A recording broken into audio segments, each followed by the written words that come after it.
All right, so I'm only one on the table right now. What's everyone doing is they're running between different tables, um, gathering rumors.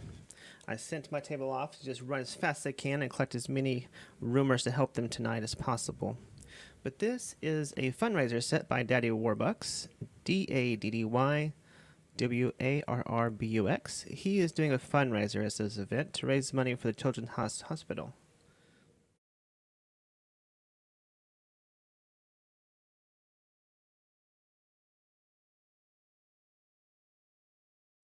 And if you go over to his channel, you can check out like how much money we've raised so far and so forth. Here in a little bit, we're going to jump to a different area here. Oh, looks like someone came back already.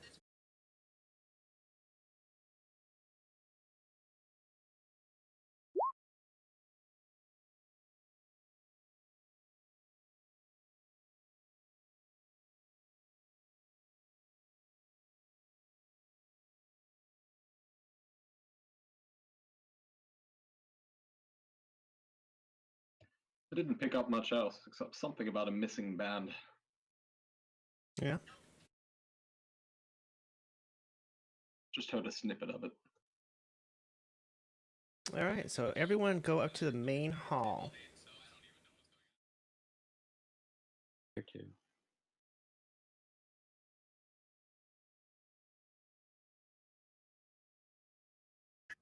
All right, I'm gonna start grabbing. Get up here. I see it now. Okay. Just give me a moment while I go and make coffee.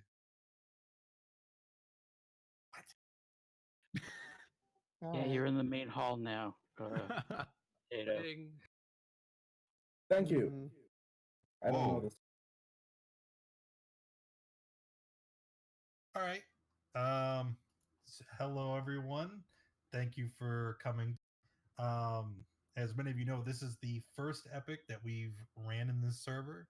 And before we get started, I wanted to thank everybody who has contributed, all of our DMs for the hard work and time that they've put into making this happen. To Amy for volunteering to be here as our Laryl, CJ for being our Jarlaxle. Thank you. For the other admins that are helping me keep the boat afloat tonight. And wanted to remind everybody that this is a charity epic for Children's Miracle Network Hospitals. And the Children's Miracle Network helps injured and sick children all across the world. And if you're interested in contributing, the link will stay active up through Sunday. And we have a lot of fun things we're going to raffle off. You can continue to buy the re-rolls throughout the epic. If you do, I'll just let your DM know so that we can get those taken care of. And I hope everybody has fun tonight. Yeah.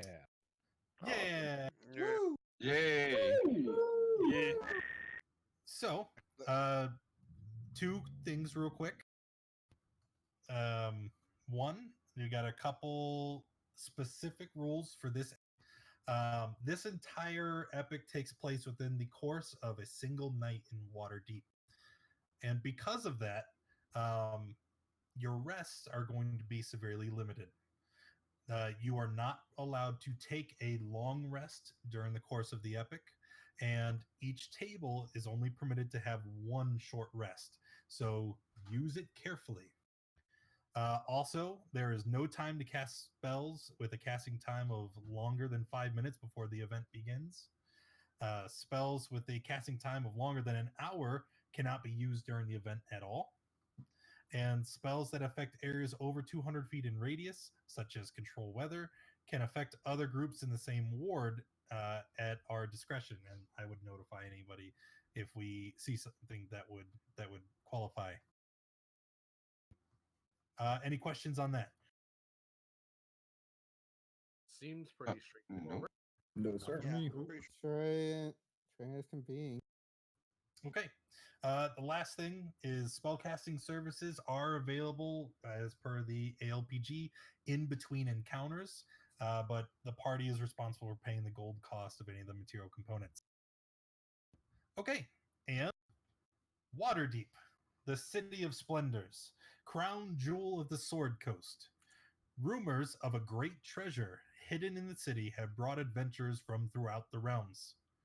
Everyone is looking for gold, and tensions in the city are running high. Representatives of the 5 factions, local gangs and guilds, and even the Force Grey have flooded the city with agents, all eager to find clues to the Horde and to undermine and outdo each other through the night. Each of you has been recruited by one of these factions, maybe by one of the 5 or by a local guild, and your faction wants to dominate all the others, both in the search for the Horde of Dragons and in order to gain clout in the city of Waterdeep. Dusk has fallen on Waterdeep, and like the fuse on a keg of smoke powder, the built-up stress of the preceding 10 days has finally reached a flashpoint. Now, go forth, return to your tables, and seed chaos in the City of Splendors. All right. Let's do it. Spread. I don't remember which table I'm on. Thus the chaos begins. Good job. More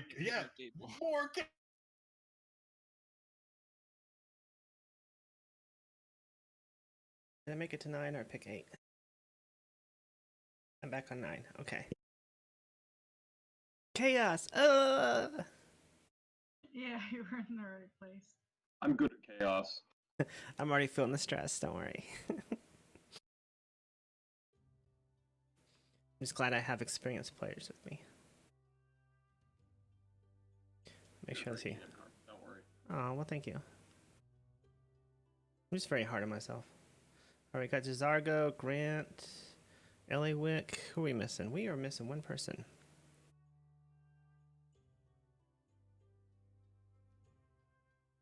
We might be able to move fast with just the 3 of us. I don't see him at all. Okay, so we'll just go with it, and if I get a message from him or he's lost, they'll find out where he's supposed to be at. I hope. All right, so Jazargo had a, I assume it's pronounced Jazargo, right? You are right. All right, Jazargo had a great idea. You guys posted, he posted the rumors that he heard in the game chat to kind of share them. Great job. So really, really quick, we are missing Eliwick. Hop on roll 20. Jazargo, since you're first on my list, go ahead and quickly describe what your who your character is. Well, Jazargo is a Tabaxi Lord Bard, and I have a bit of a shady past, but, you know, that does not mean I am a bad person. I try to do the right thing, but I am also not stupid. But I am loyal to my friends, you know?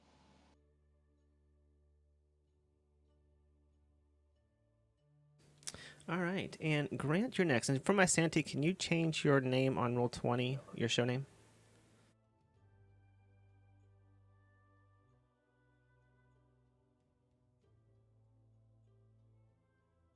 There we go.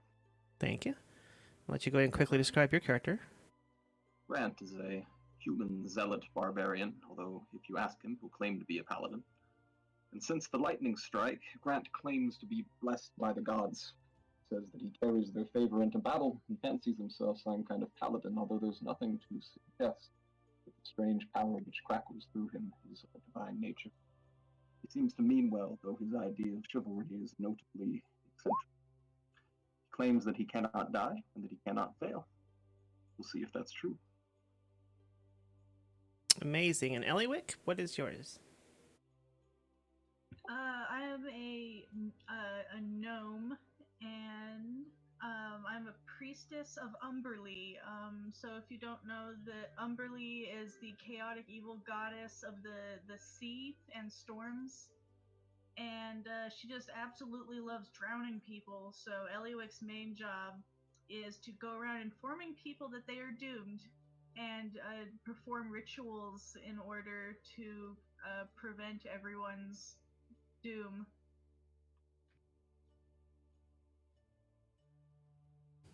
Very good. Now, between the 3 of you, I need someone to be the team captain. I volunteer my services in this regard. Yes, team captain is normally a risky position, requiring one to be face to face with people who might stab your face. I cannot die. First. Yes, At Grant least is not permanent. Grant is the sort to go out in front, so he'll be a pretty good team leader. All right. So basically, your job as a team leader is going to be to pick where the party goes to have the final say, and it's also going to be at the completion of each objective, something's going to happen, and you're going to get a slip of paper, and it's going to be a boon or a bane that you can present to other tables. Your job, Grant, is to take that boon or bane, and on the Discord server, there is a channel for that, and it has a little template, and you basically just post on what you guys accomplished, and then someone's going to assign that to a table. Fun. I love that. What channel is that? 1 second. We can deal with it when the time comes. It's Epic Reporting. Got you. And then if someone messes with our table, then we will I'll get a message. I'll get a tell saying, "Hey, something's happened." Maybe we're small enough to avoid notice. Yes, that'd be very nice. All right, so in your handouts, I'm hopefully gonna be able to share them again here. You have the Waterdeep Zoo, a map of Waterdeep, and the rules of the city, kind of code of conduct. And here you're sitting at the table, and you see these 3 items. And while you're looking at them, I will read the little intro thing here. Your faction, the Emerald Enclave, wants to be the most influential in Waterdeep. At least long enough to find the horde of dragons, that is. The faction has asked your team to undertake missions to improve their influence or erode that of another group. You may be able to pull off both at the same time. Keep an eye out for the watch. We don't want you to get caught.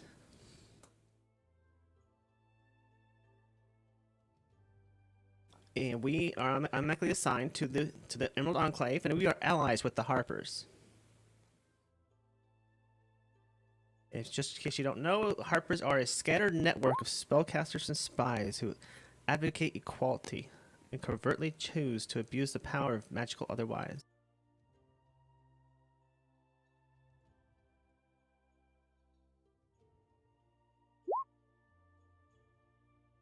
So on the Waterdeep map, you're going to see different objectives within the city. You will discuss the objectives and pick one that you want, and we will go do that one. What jumps out to you, friends?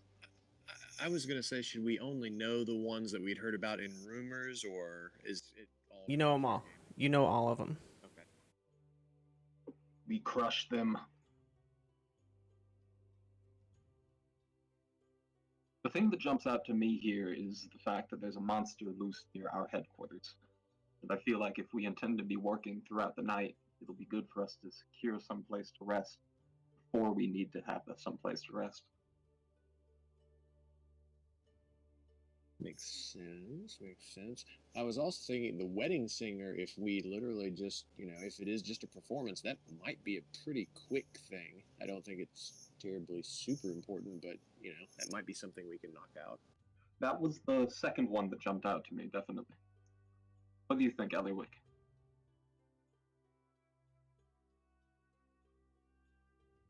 I was looking at, graffitiing the honorable knight, because that's, really ridiculous. But, I was just wondering where that would lead. Jazargo is fairly stealthy, not as much as some. I'm good at making distractions.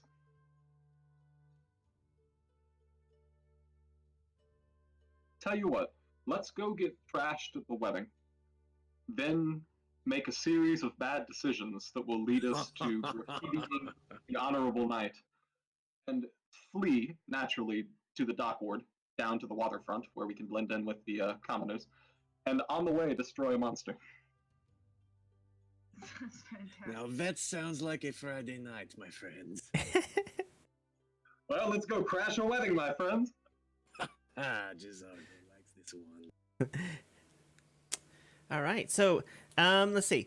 Bergamot is to wed his bride tonight, says your faction agent, and we want you to make it a night to remember. We've managed to book you as the entertainment for the reception under the group name Ein and the Holberg Heroes, who are fresh from a tour of the Moonsea. So you're standing in front of the faction agent. You're able to ask a few questions.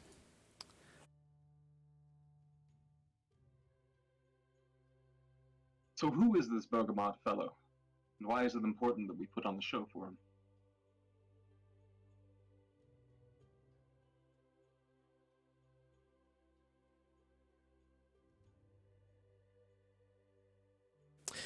The Bergamot is a nuisance, and we just cannot have the wedding happen.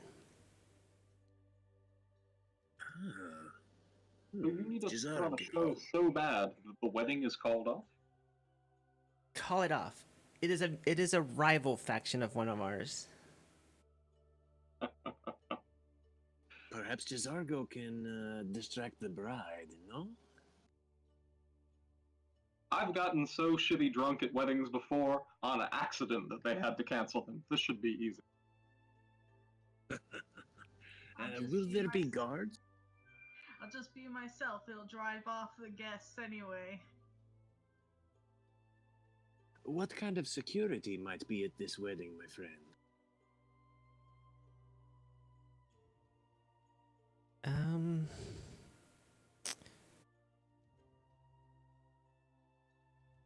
It would be probably a fair amount of security. Probably lots of members of the rival faction there. But tell you what, if you're going to go do this, I ask that you do not kill, injure, or rob any of the people. Fair enough. Can we injure each other? Not like, maliciously, but like in show. Why, of Like course. Put on a brawl. If you would like to punch each other or yourselves, I will be happy with that. Oh, lovely. Starting a good old-fashioned tavern brawl is usually pretty easy when there are a ton of inebriated people nearby. If we don't injure them and they injure each other, then I'm pretty sure we'll be in the clear. So this venue is at the Kermarker Fest Hall in the Trades Ward. Onward. Let's travel swiftly as we can. Here you have, just as swiftly as you can, go. You have a sack of 50 gold pieces for any supplies that you might need. If you want to purchase anything, you have 5 minutes of real time to do this. I must say that upon the idea of purchase, Jizargo is considering fire breaks up parties quite nicely, and if, say, the area were to engulf in flames, then it would be problematic, at least. I think that might count as hurting people. Yeah, true. Tomato. One thought that suddenly jumped out to me is, with the 50 gold budget, is we could purchase some perfume and engineer some tomfoolery. What manner of Why does the tomfoolery? groom suddenly smell like another woman? Oh, I see. and Eliwick, perhaps you could smudge some lipstick on his collar, no? Could buy some lipstick somewhere. You can just seduce him if he's got the thing for gnomes. And I would love to get to know the bride myself, so this would be a good idea. I don't need much in the way of supplies. I made sure to stock up before tonight went wild, but how about we purchase a vial of perfume and see what we do with that? I like it. So you gather up your coins, you purchase a vial of perfume of the sweetest scent, and you head off towards the wedding venue. Zargo should carry. As you head off to the wedding venue, a short man in a long-tailed coat paces back and forth in front of the Kumarker Festhall, running his left hand through what is left of his hair. As he spies you, he calls out, "Are you Adine and the Holberg heroes?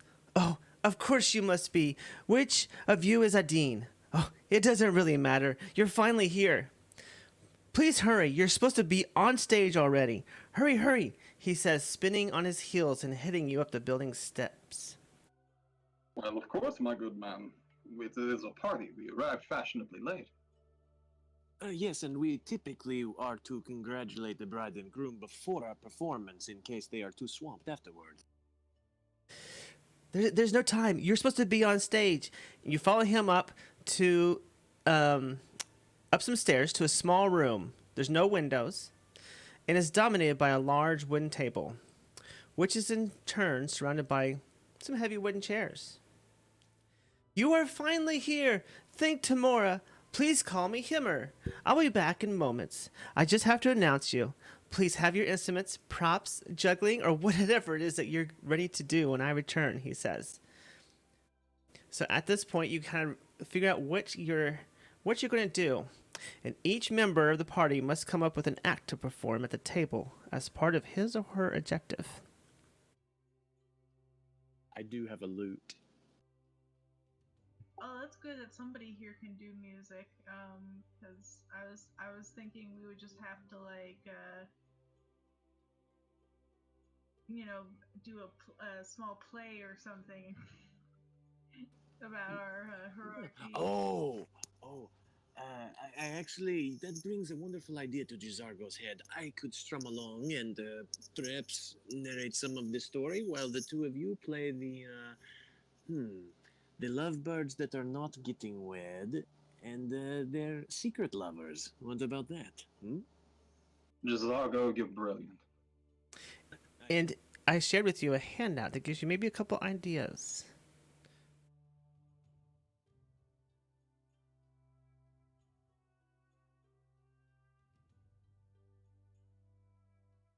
So you have up to 10 minutes to let me know and devise what you want to do.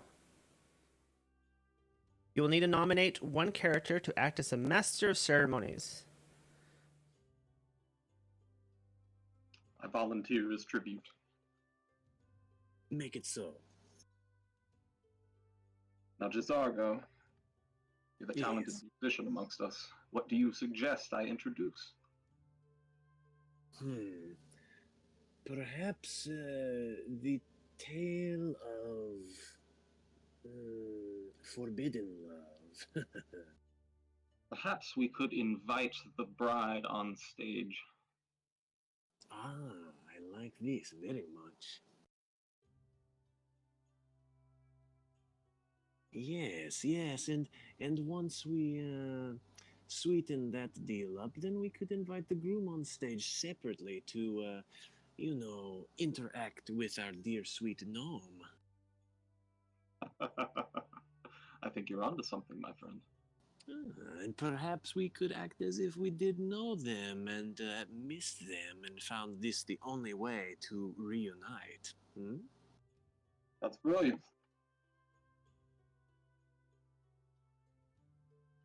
What do you think, Eliwick? Do you think this is a suitable plan?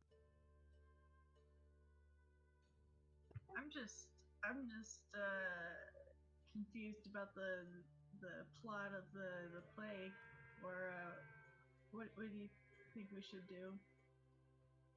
We shall tell a tale of lovers who were departed at sea. One of them thought lost for many years, and so the other remarried, and on the eve of the wedding, first returned from sea. Tales of Umberlee's cache, visions of the deep, Tritons and merfolk.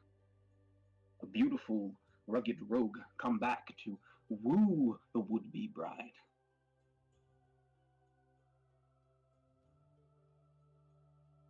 I like the sound of this, yes. Brilliant.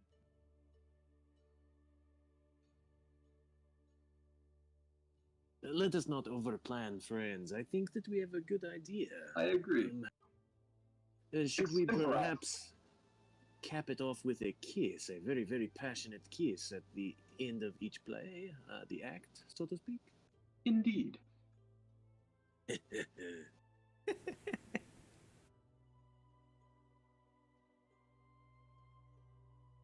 Okay, so all three of you have an act. Are you ready?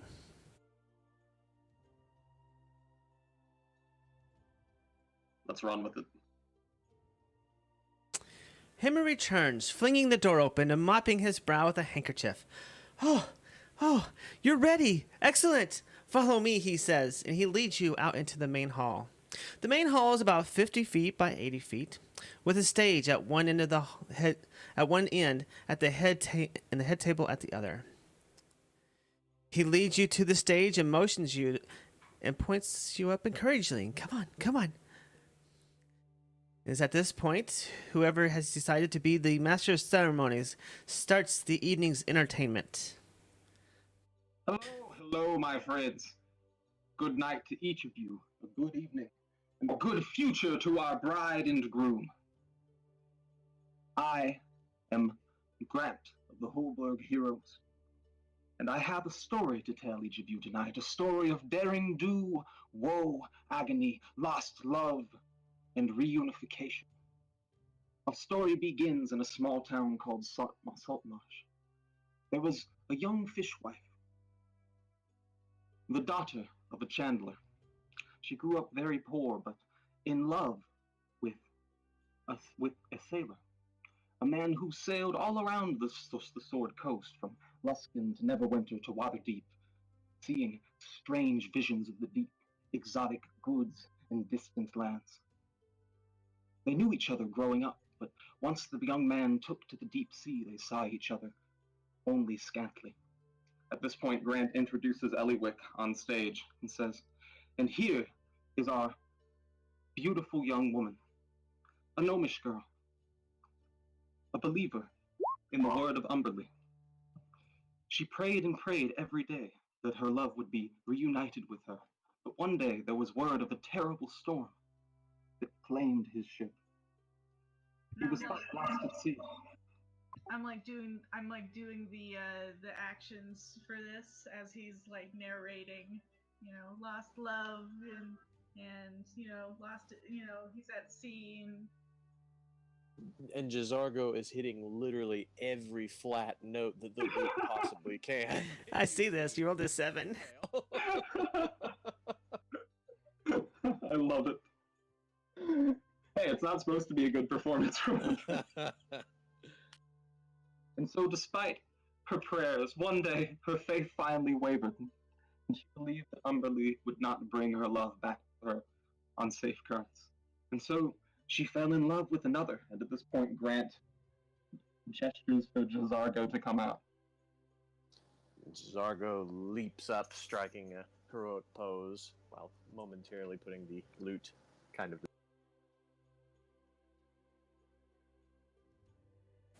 Bravo, very good. Applause, you hear applause.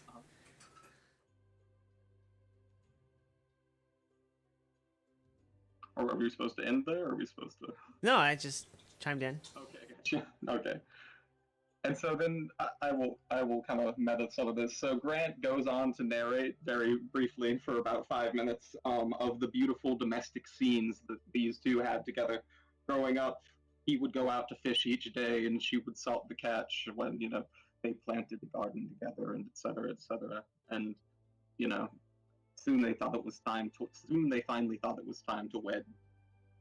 And it's at this point I will need a volunteer from our crowd to tell our story and bring it to its culmination. Since it is such an auspicious night, perhaps we could have the groom on stage. I've heard that it is good fortune to take part in a performance on the night of your wedding. With that, everyone kind of ushers the groom up on stage. He's kind of reluctant and kind of shy, but up he comes to the stage. So as he's stepping up to the stage, Grant tells the tale of the beautiful wedding that was to happen.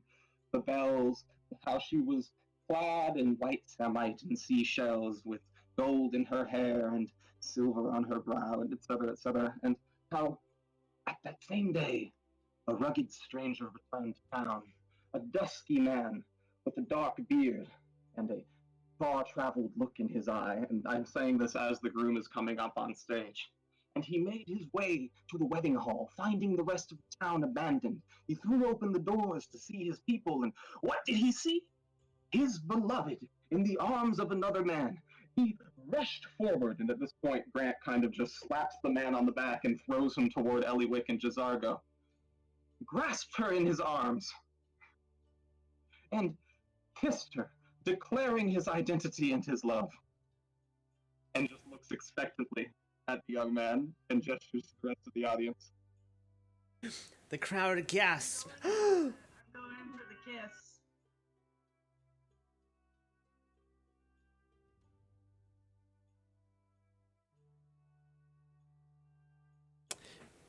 Himmer runs out onto the stage and he's like, whoa, whoa, hold up here. I don't think this is the way it's supposed to be.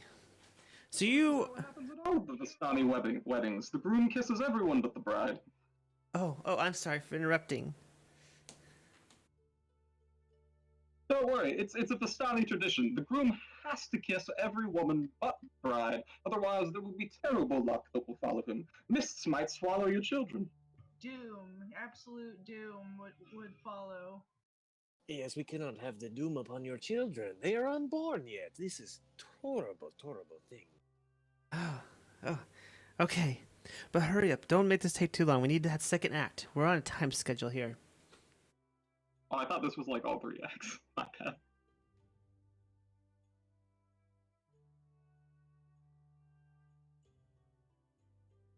Well, that's definitely the end of the first act, though. That's all the story I have. People are kind of looking around like, what was that? It was good, and then it kind of, eh. What is your second act, Master of Ceremonies? Well, I suppose we'll have to improvise because the groom actually died in a duel with the original lover. And I suppose we can't really slay your groom on the wedding day. So, for the time being, let's say it was a drinking contest. They decided to settle things with a friendly drinking contest. Come, friend, let us drink. I'm sure that as much of a man as you are, you will surely be able to take someone as small as I am, yes? And Jazargo kind of thrust a mug toward his chest, snatching one off of the table. Come now. You are a strong lover man, are you not? Come, drink. Drink with your friend.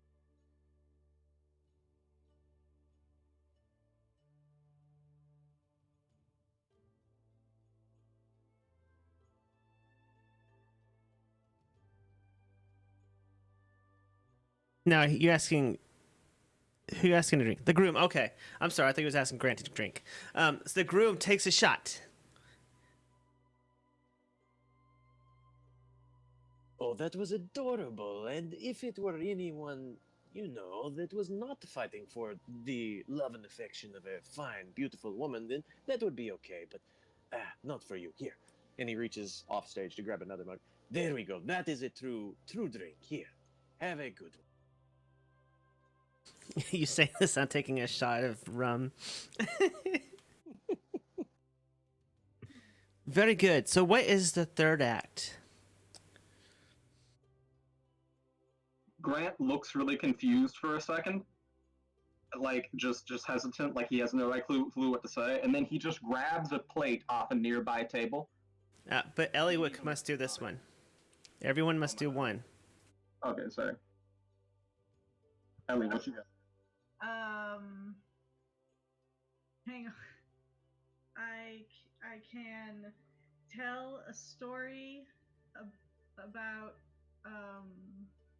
you know, how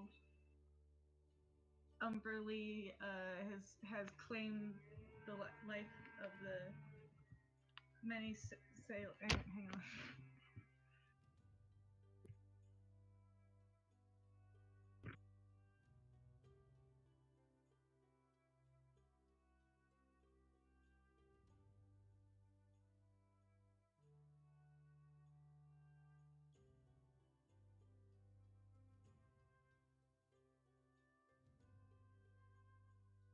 When she comes back, guys, you can let her know about the handout 5 wedding ideas. Oh yeah. I'm gonna toast to the happy couple. And what is your toast to the happy couple? That Umberlee may not claim them as as she tends to do. May they live happily together.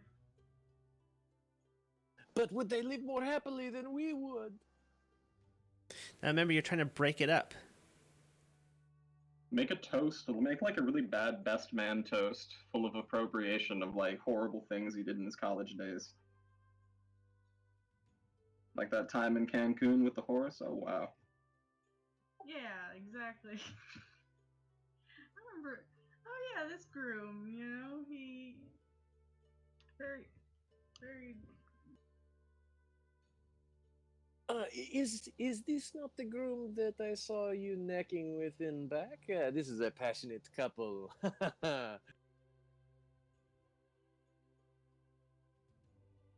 With that, the crowd gasps, and the curtains close, and you hear a bunch of ruckus as people are like, "What was that?" And people are questioning the whether the what's the word I'm looking for? Whether the faithfulness of the groom. And the bride gets upset and storms out. You've scored a win for your faction, but now is not the time for a rest. Here's your handout.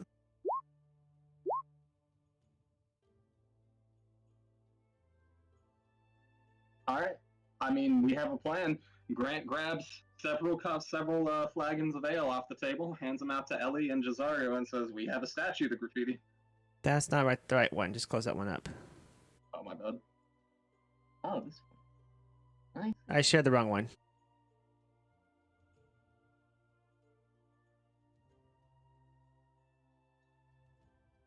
The numbers here in the Roll20 don't match the thing on the thing. Let's see. They're just keeping you on your toes, right? Right.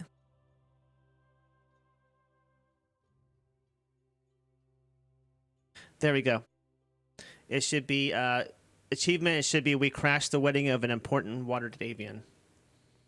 So you're going to take that, Grant. You're going to take that boon and that bane, and you're going to go over to the Discord server and share that in the reporting channel.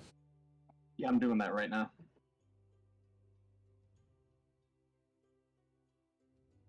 Was it 5 objective points?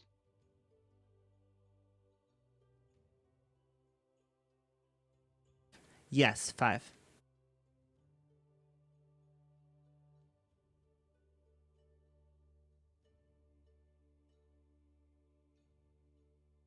Ellie with drinks like pretty much her weight. What table are the Herbers? Good question.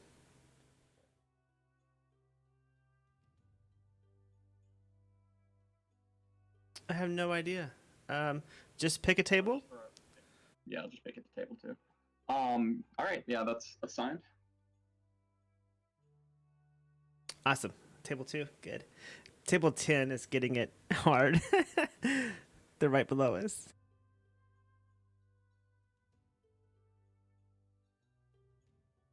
Okay, so back to the Waterdeep map. You must pick another one. Banksy. Number 2? Yeah, number 2.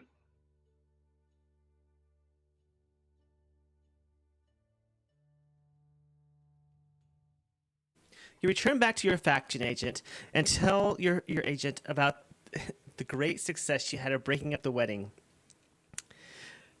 The faction agent says, "Well, I'll tell you what, I hope you're not afraid of heights." Those were the last words your faction agent said to you when you were given this assignment. Find the Honorable Knight. It's located at the crossroads of Chestra Street and Book Street. Seriously, you can't miss it. This statue, I tell you what, it's 50 feet tall. It's a representation of a man who is helmed and clad in plate armor. And here is some paint, some cloth, some wooden poles, and a rope. But whatever you do, just don't make it permanent.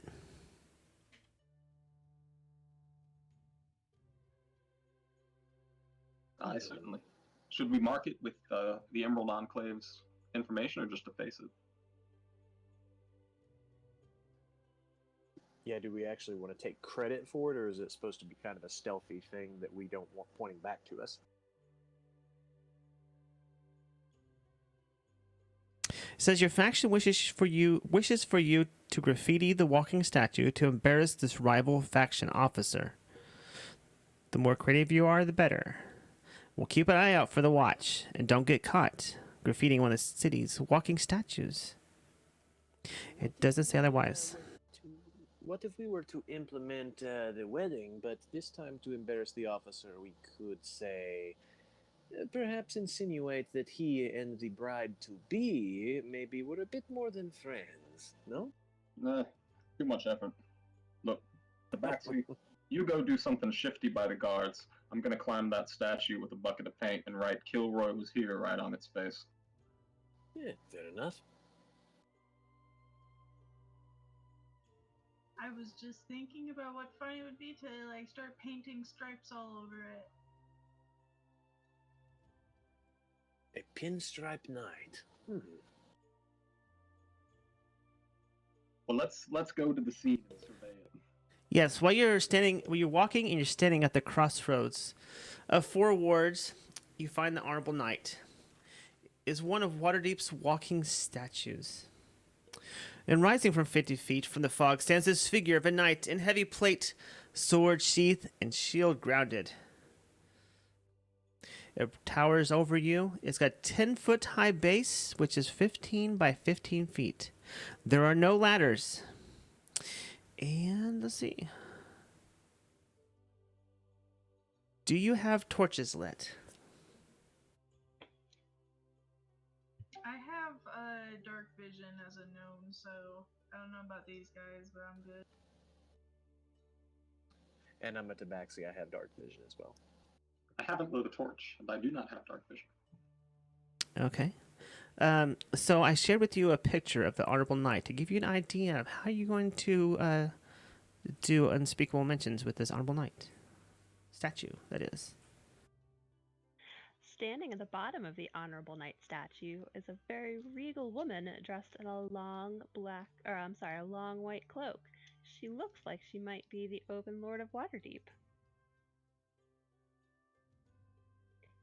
Greetings, adventurers. Fancy meeting you here. I'm hoping that you might be able to aid me in a mission. Yes, the answer, of course, for a beautiful woman is always yes for Jizargo. Well, thank you, Jizargo. On your adventures tonight, if you happen to see a pair of drow, if you could, let's say, intercept them and bring them to me at my office in the castle ward. I have suspicions that they are smuggling into the city from an Underdark gang. If you were to intercept them and keep them from causing more trouble here in the city tonight, I would owe you a great debt. So, you looking for a particular pair of drow, or you just want us to drag in the first 2 night fears we see so you can get freaky?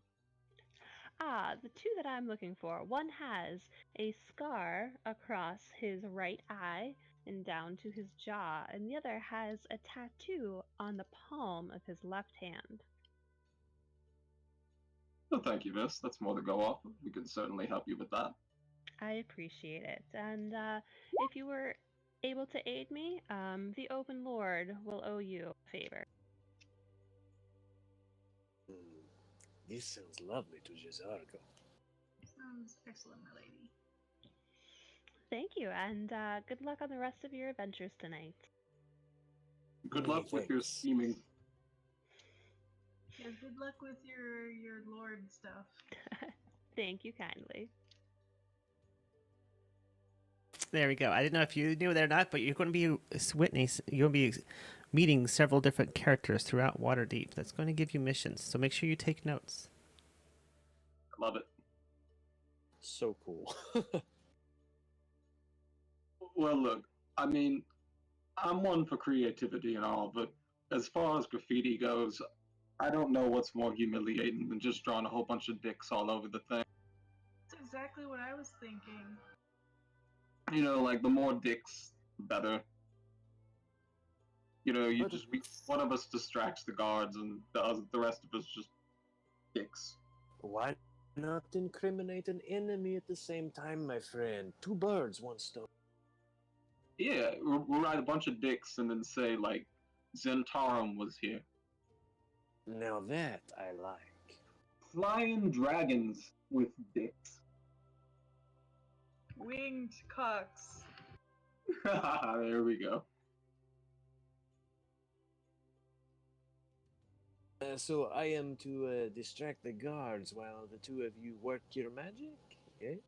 But let's see, there's a big... Hold on, Tabaxi can climb, right?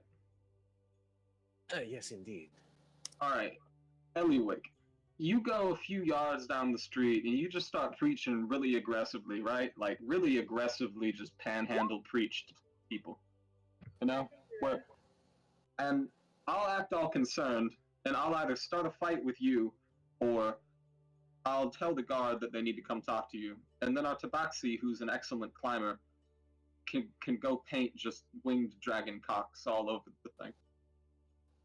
I will give you bardic inspiration, my dear friend. For your distraction, my gnome. I am feeling inspired right now, yes. Alright, so I go over to the guards. I'm going to ask, since we are doing a fundraiser for Children's Hospital, let's not do penises. Fair enough. Fair enough. Zentarum things all over it. Yeah. Body limericks. Yeah, body limericks. So Jizargo is going to stealth his way, trying to sneak his way up the Honorable Knight. Okay. Go ahead and give me a where is it? A strength check, athletics. Alrighty, let's have a look. I think Tabaxi have a climb speed, if that helps. Yes. Yeah, let's see. You can climb with the speed of 20 feet, and this speed is just because of your claws. Okay, so you wanted athletics, is that right? Yes, please.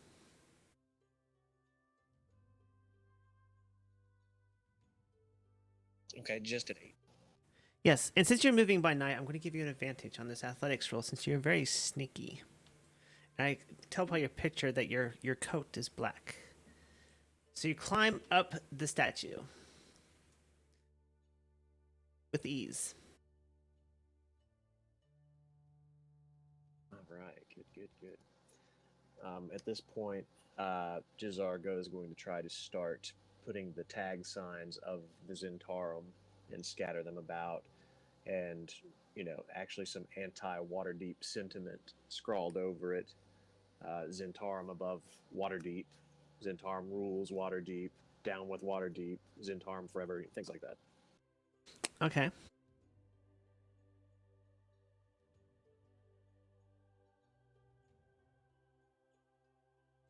Right, everyone, let's see.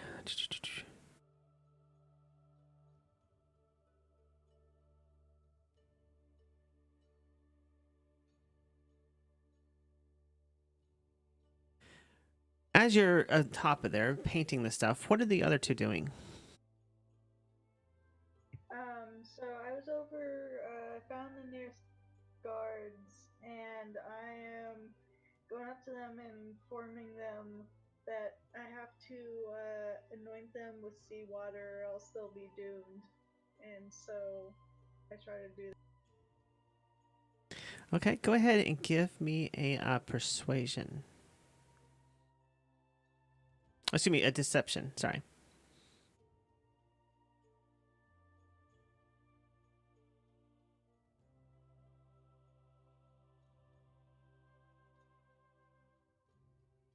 Okay. And Grant, what are you doing at this time? As the gnome is proselytizing, I'm approaching the guards that are nearest the statue and informing them that I'm a little concerned about this religious zealot. Maybe they should check it out. All right, give me a deception roll as well. I am also very sneaky. Yeah, and you do have bardic inspiration on that. Which I will use. Is that a D6 or a D8? I'm sorry, what's the question? Okay, I have bardic inspiration. Jazargo inspired me. Was that a D6 or a D8? It's a 6. Next level, I'd be an 8. That is an 11 deception. That is significantly better. Nice. Okay.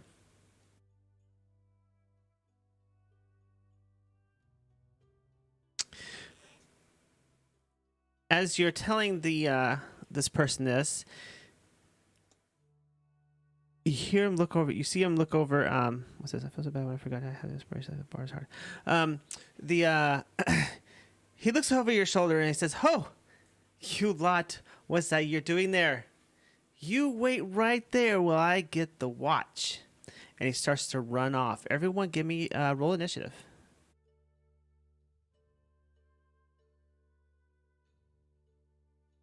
We'll need to drag our tokens on. One second, I guess you need some tokens. Oh, I'm gonna drag mine from the sheet, I guess.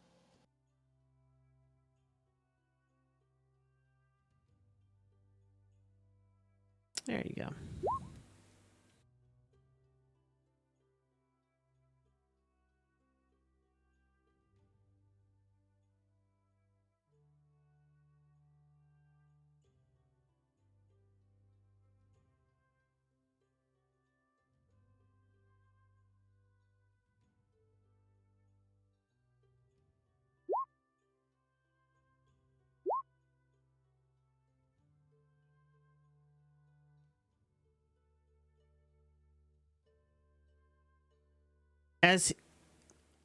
So he's running off from you. So if you are here,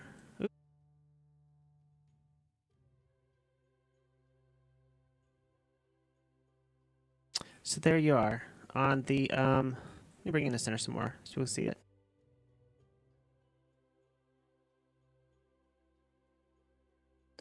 All right, let's see. What happened to your turns? Grant and Eliwick. There you go, Eliwick. I don't know what happened to your roll, Grant. I knew you had one. It was 14.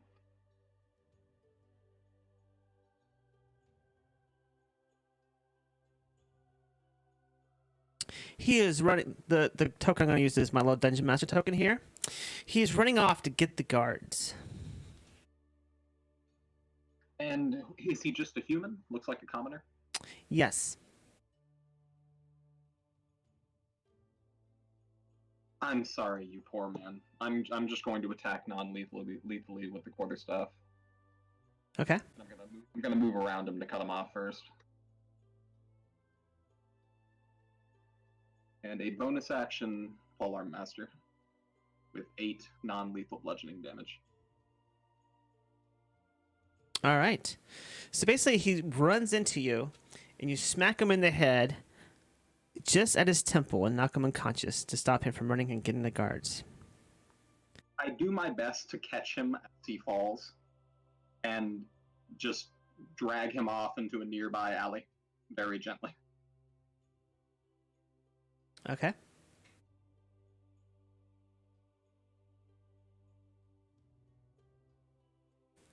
All right, so let's see. As you have stand back and you look at your masterpiece of your statue that you have defaced, you scored a win for your faction. You get, let's see, 4 minus 1, 3. You get 3 objective points. And let me find your handout.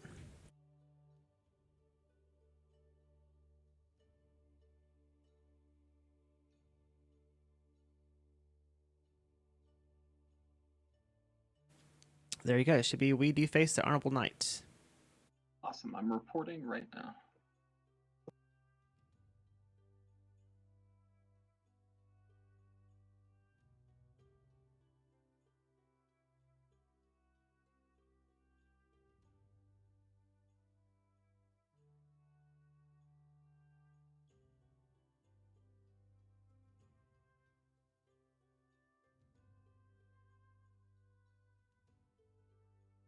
Chapter number 9. Let's see what this says real quick.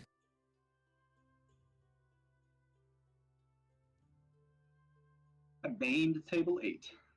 Okay. So we have received a boon. You hear tales of a shockingly bad wedding entertainment. And all characters gain inspiration from the Scallywag's tale. Let's see. What's the number 9 we got? That's all we've been hit for.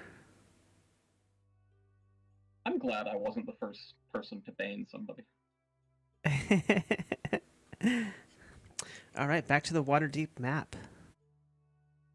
We have a monster to go fight outside of our headquarters, I believe. Sounds dope. Fair enough. Let's see. What number are we at?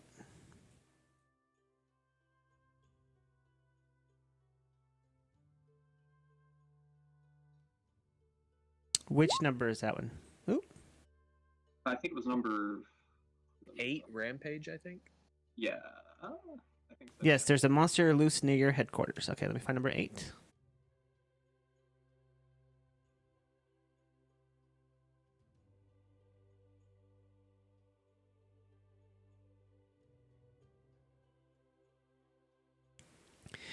You head back to your faction hall.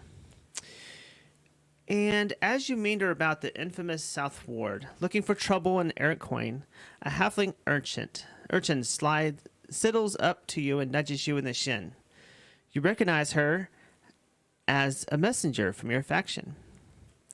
Hey, you should head down to Ruined Boar Tavern and check them out. Boss says there's trouble brewing at the high and mighty headquarters, your honors.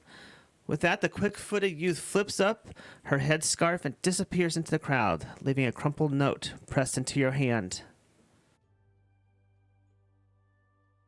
Thank you, urchin youth. And I take off toward the headquarters. Let's see what the note says. Oh yeah, that thing too. Here.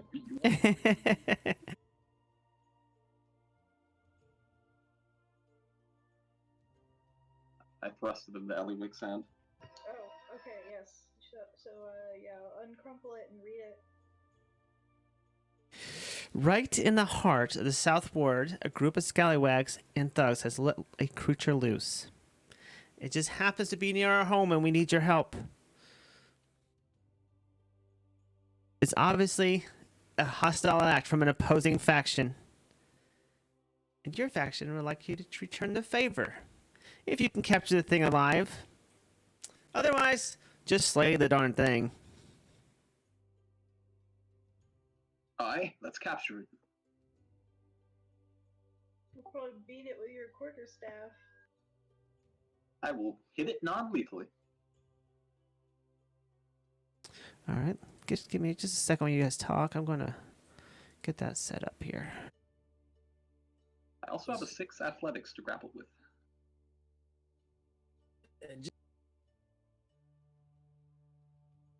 I think you cut out there, Jazaga. Do we have any idea what this beast is? Tarask. Ah, I have not encountered one of these before. Yeah, don't worry, the pushovers. Can you tell me any vulnerabilities that it might have? Yeah, if you say rude things about its mother, it goes into a frenzy. Is that a good frenzy rage? Because I can do that. In my experience, all rages are good. You've known a lot of barbarians, eh? Yeah.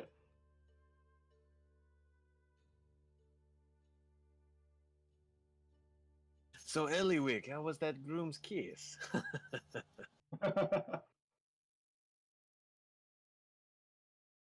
Pretty entertaining. He lingered a bit too long, no? Yeah, no, exactly. I think he was into it. I'm so glad I got you guys. This is a great group. We are very lucky. I'm having a lot of fun.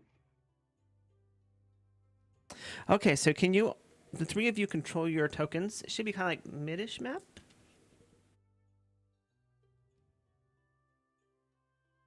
Let me see. I don't see anything, just black. Really? Okay, hold on 1 second. Might need sight. You might need eyeballs. Let me see. Grant us eyes. Oh no. Oh, Cosm. Oh, Cosm. I have to make a Bloodborne Hunter DnD character at some point. Alright, I can see a little bit of street now. Yes, I see a little street. Let's see. Well, it shouldn't have any.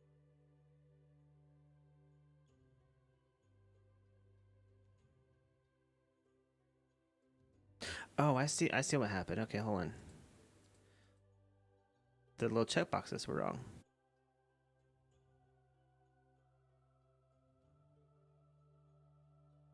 All the layers and juggling and clicking from this to that as a DM. Oh my goodness. Yes. I'm very impressed with you guys tonight. Definitely. And to handle more than one adventure and all that. I mean, my goodness.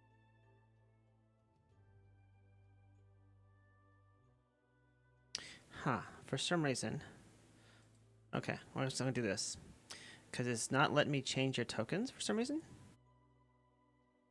Oh, we got a boon.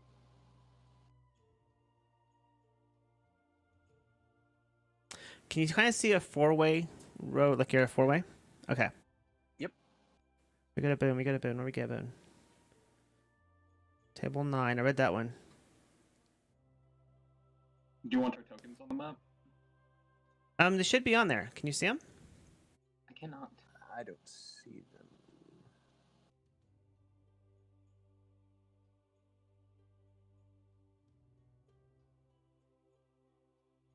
I just drugged myself out, though. Yeah, I see Grant now. I can try to pull Jazargo over too.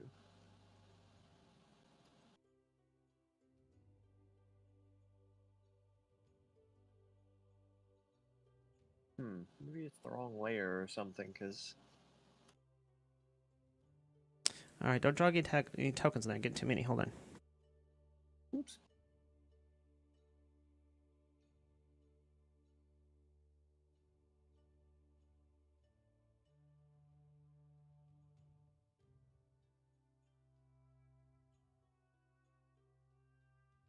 Can you see your tokens now? Yeah. Yes. And can you see each other? Yeah. Yes. Okay, cool. And can you see the health bars above you? Yes. Yes. Okay, cool. I just want to make sure, because I like to play where you all can see each other's health. So here you are on the street, and I got another grand. What's going on? I got grants and Jazargos everywhere. Those are our simulacrums, if you check our log sheets. I have Look a who's search that. for it right here. Good evening. How are you all doing? Quite well and incredibly innocent. How about yourself? Also very innocent. You can see a tall, imposing dark elf whips a invisibility cloak off and just stands with a pocket watch in his hand, looking over at each of you. Interesting. You might just have what I'm looking for. If An I air of can, stupidity. if I could be cut, drawn, and quartered, but never was alive in the first place, and if I might not play fair, what am I?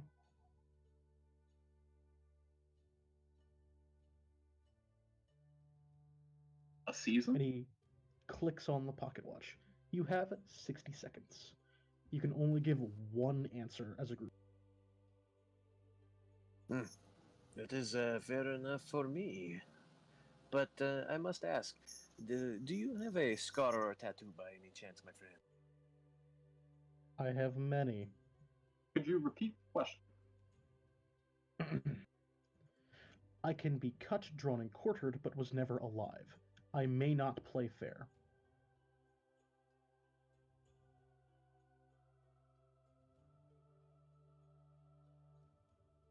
Really? Nothing at all? Tick tick, gentlemen. Yeah, we can go with yours, Grant. It is fine with Jazar. A year can be cut, drawn, and quartered into 4 seasons, and I've never known time to play fair with anyone. Is that your final answer? It's the best answer I have for you. Unfortunate. You can see, as he stops speaking, a deck of cards slides out of his pocket and begins to shuffle between his hands. Can Surely. Zargo examine his hands to notice if there's anything strange about them? Such as No, not at all. Okay. Just holding a deck of cards. Thank you. I like my answer better anyway. I do too. I believe you embarrassed him. That was the person from your boon you just got. Interesting. Okay, as you let me find out where we's at. Let's see.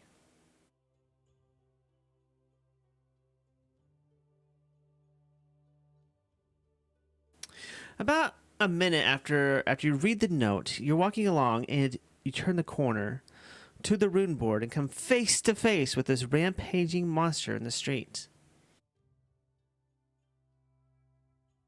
What's it look like?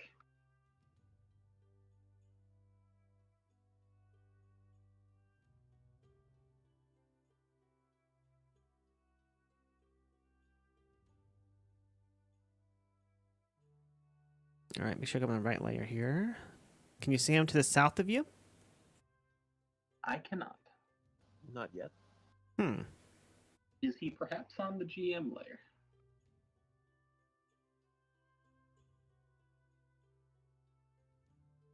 No, he is on the token layer.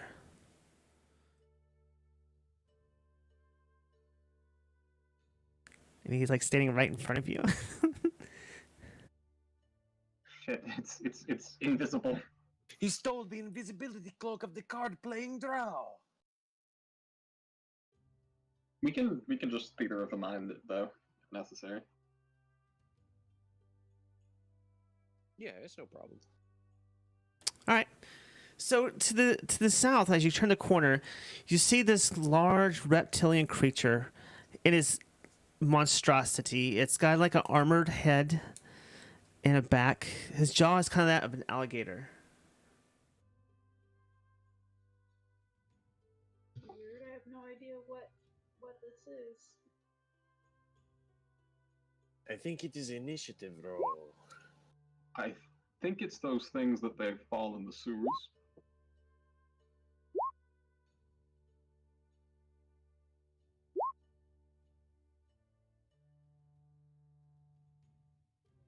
It's pretty speedy.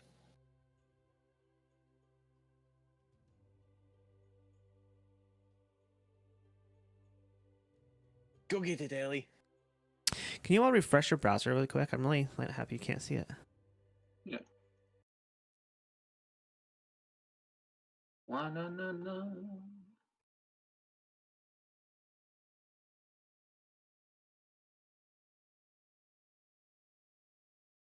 Alright, yeah, after refreshing, I can see it. Same here. Meanwhile, my window disappeared. One sec.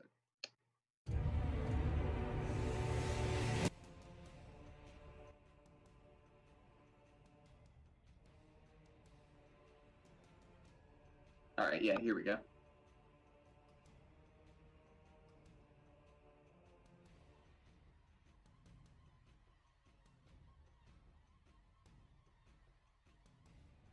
All right, keep in mind we all have a full night ahead of us, apparently. Does that thing look hungry?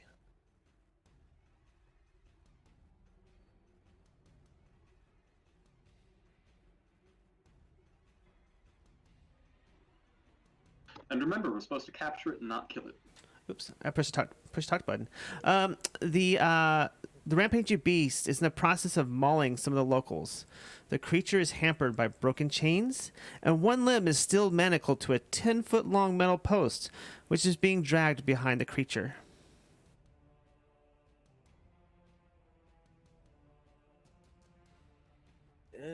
Perhaps we could, I don't know, maybe Grant grab the chain and Eliwick and I will maybe use the I'm gonna pole and grapple try to bullshit hurt and it. drag him back to where he belongs. I mean, I can poke him with my trident. That's about all I know what to do. Eliwick, what if you grab the pole attached to its rear flank? I can maybe grab the chain and assist Grant as he's grappling. We can kind of tug it into place, maybe? Huh? Aye, and if we drag it around by the chain, it'll be a little bit more difficult for it to attack us. Yes. Perhaps if you will help with the chain instead of the beast itself, we can keep it at bay, keep it away. Huh?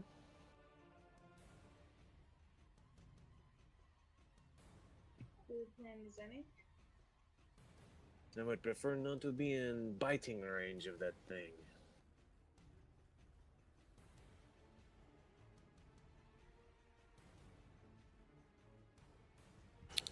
Tiny gnomish body. I go to grab the chain.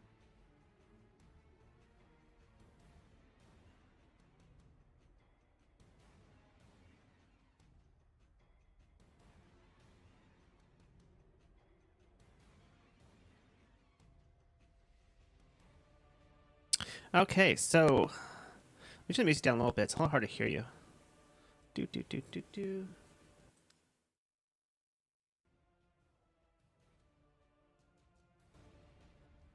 All right. So what are we doing? She said she's gonna grab the chain. Okay, so the chain is being dragged behind the creature. So you're going to have to come around behind the creature to do so. And where did you say the pole attached to the manacle was? I would say it's like somewhere over here. Okay, so both are behind the creature, not... Okay.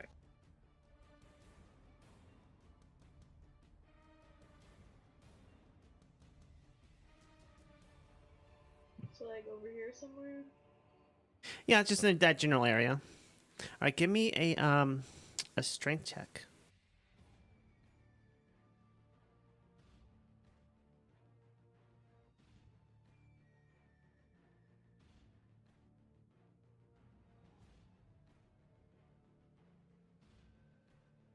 So you jump out and you grab a hold of the chain, and you grab a hold of the manacle behind it, and you're holding on, but you're kind of just now in tow with the chain.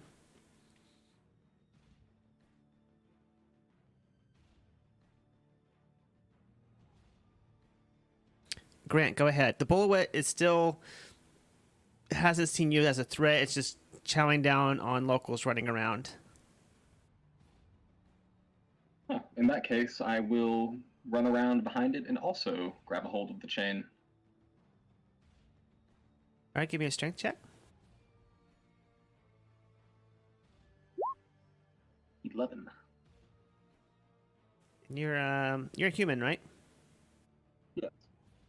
Okay, so you grab a hold of the chain, and you also grab your hold of Ellie, and you're pulling back on it, but it's just such a large, gigantic creature that it's very hard to control as you you pull it and it's changing directions, kind of like a leash.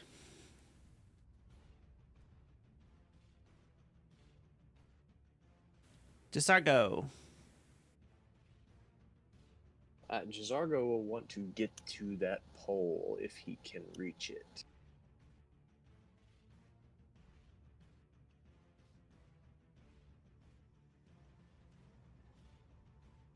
I think we were saying that was kind of around this area or something like that.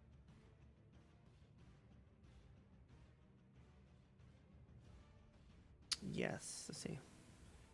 So he'll want to grab that pole and just pretty much keep it, you know, at the lizard so it can't charge him or anything like that. Come, my friend, we have food for you. Come this way. Come. So, just gonna rephrase here. The pole, the 10-foot long metal post, is being dragged behind the creature, and that pole is manacled like it's like a pole to a chain to the monster, and the post is kind of like now is like being held by this gnome and this human as they try to like get. So it's on one limb. It's like his back paw, like his back foot. Right.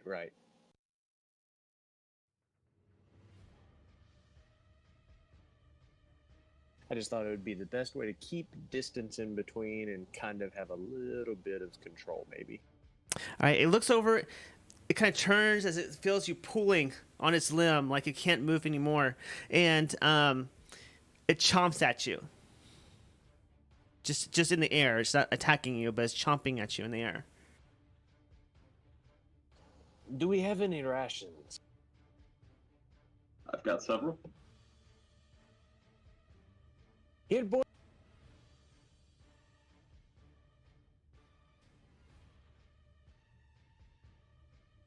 So you throw the rations to it. It's chomping on the rations.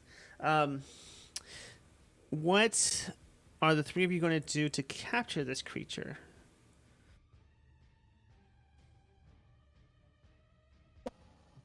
Maybe we could, like, Hansel and Gretel it and get it to follow us with food toward the enemy camp. If any of you are good at handling animals, that sounds like a good plan. That would not be Jizargo. Nor I. Look, I can wrestle with the thing, and that's about it. Anything more subtle than that, I think y'all will have to come up with.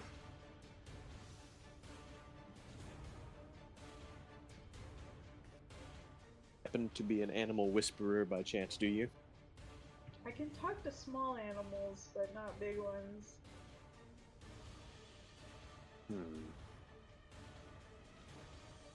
But look, we can always knock the thing out. There's that too. If animal handling fails. It's up to you, Eliwick. Well, let's try to, Hansel and Gretel it, and then we can attack it if that doesn't. Give it a shot.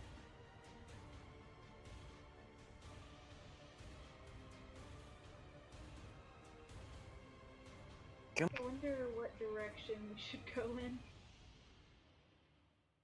Yeah, that's a good question.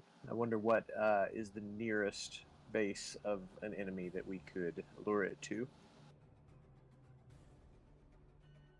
Or did they want us to bring it back somewhere specifically, Karma? I'm looking at what to do to complete the objective.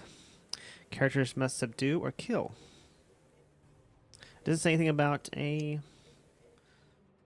role-playing points, yes, for sure. Alright, let's knock the poor sucker out. Okay.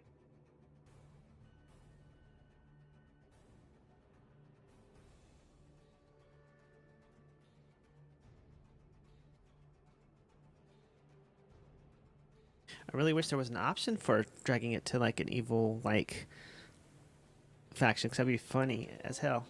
That would be hilarious. Zintaro. Right? Zintaro, and then let it just rampage. All right, so Eliwick. You're gonna need to move a square closer to it, and you're gonna poke it, and it misses. I think Trident has range. Does it not? I think it's still 5 feet. Yeah, you're right. 5 foot.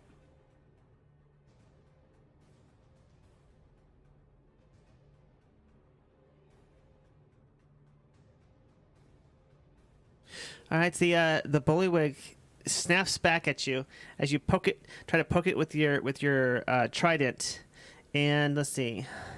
Let me roll d20. I roll a 19 plus 7. What is your AC? 18. So it hits you for ouch, for 30 damage. What? Is this APL for 3 people, or?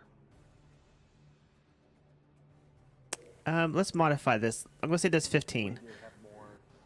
Yeah, we had more people supposed to be here.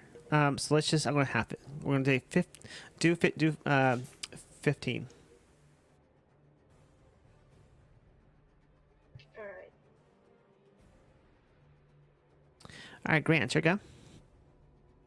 Seeing his longtime friend nearly snapped in half by this creature's toothy maw, Grant will rage and go smack it with a quarterstaff. Recklessly. With a 14 to hit.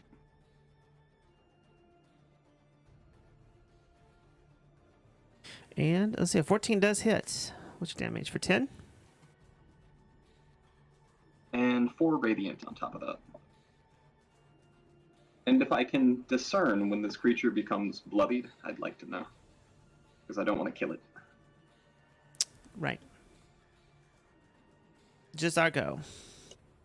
Yeah, we are actually short 2 people. Okay. I would like to use Dissonant Whispers on him. So he must make a 14 Wisdom save. Which he does. Yes, it's plus 0. So yes, roll 17. Okay, so I think, is that half? Alright, on a failed save.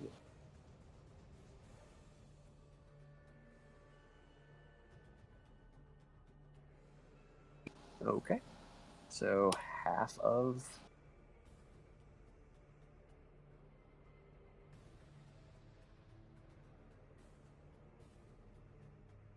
All right, Elric, you go.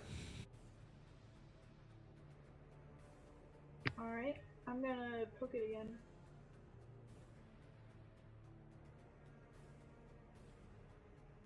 And poke away.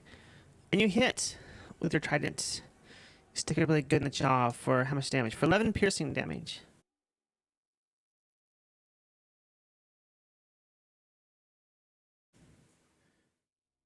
All right, you stick it with the trident, and a lot of blood starts to geep.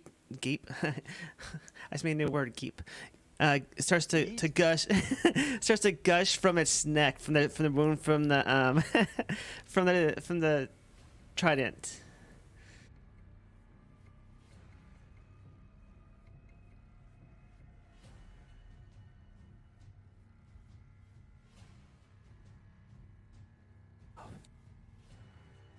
And granted, tries to bite at you but misses.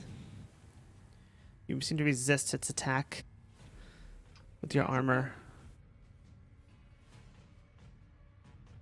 Do I?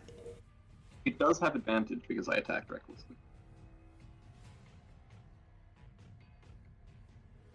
As little as I like to remind you of that. There you go. Good karma. Alright. I will attack it. Just for you. I'll give you 1. Thank you. An 18 and a 13 to hit. The 18 is a hit, and the 13 is a miss.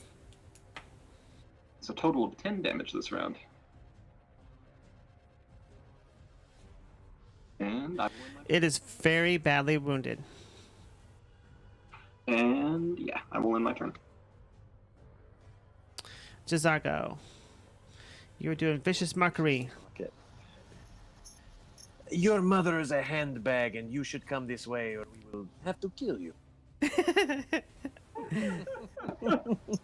I love you, Jazargo.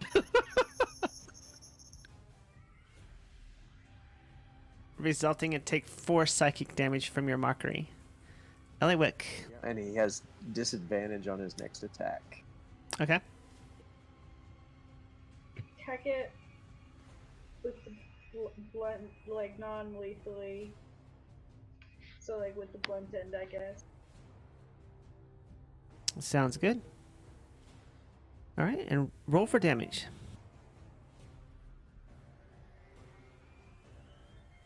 You reel back, and with your trident, the blunt end, you jab it right behind the temple, and you knock it out.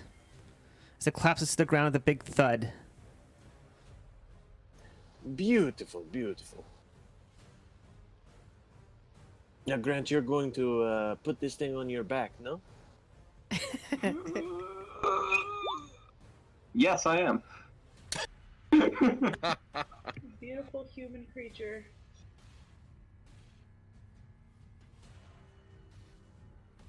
I will use it as a shield for the remainder of the night.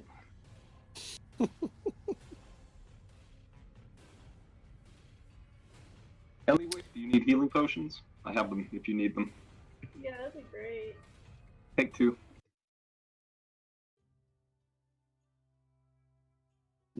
So considerably worse, my friends. The defeated beast is sprawled out in the middle of the street. A murmur runs through the crowd as someone calls, "Encore!" You spot some of your faction mates sweeping through the ward when the same halfling urchin appears at your elbow. She swiftly presses a torn bit of parchment into your hand and melts into the crowd. And you open it up, and it's a note that says, "Well done."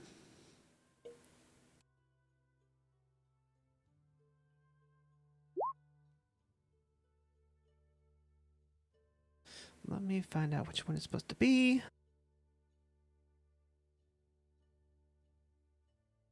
But Jazargo will play some lute for the accomplishment. You know, some heroic music as Grant is kind of toting this thing on his back, and Eliwick is leading on a chain and all that good stuff. So we got to have some lute music for this. It's better. Not great. Better.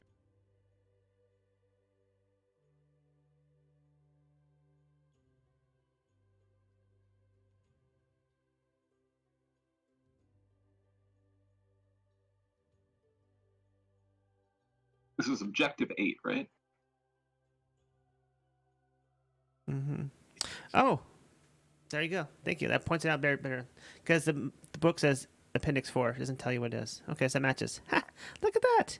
All right, so let's see. Show to players.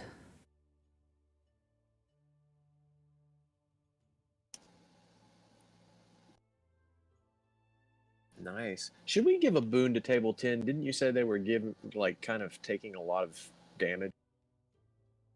Yeah, let's give it to table 10. That sounds good.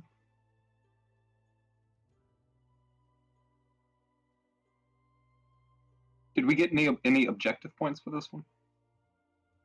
Yes. Let's see. Objective points is going to be you got 5 for keeping it alive. But yeah, 5.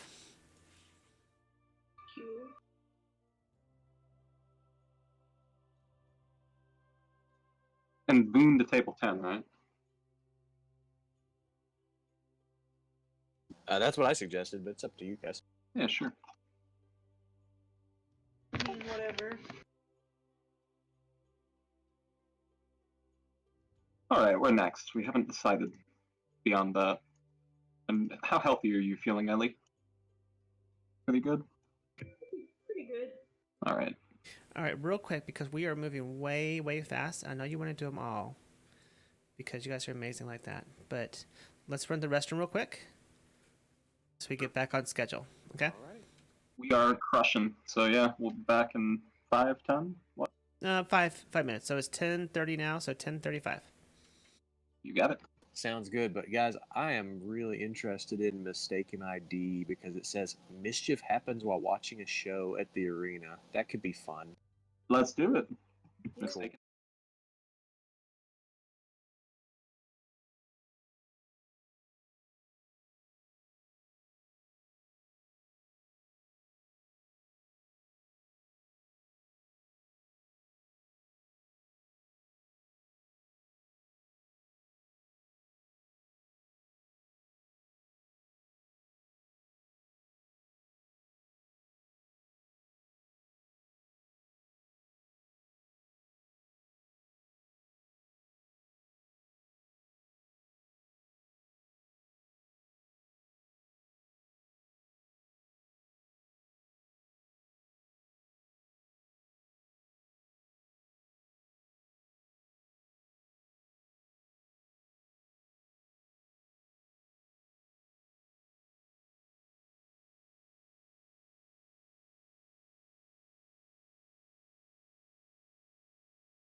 All right, we are back.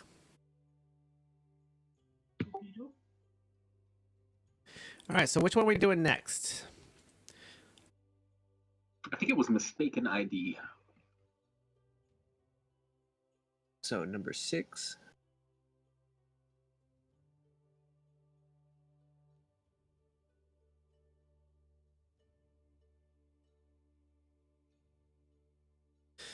Let's see. You're loitering near the Field of Triumph, Waterdeep's Coliseum. There's supposed to be a griffin. Let's see. There's supposed to be a griffin joust and general melee taking place shortly. And you hate to miss the spectacle of an errant lance blow missing a helmet. Suddenly, you hear the Waterdeep Watch thrashing their way through the crowd. It looks as if they're chasing a trio of layabouts who are dodging left and right. Wait a minute. Those no-doers look identical to some of you, and they're heading your direction.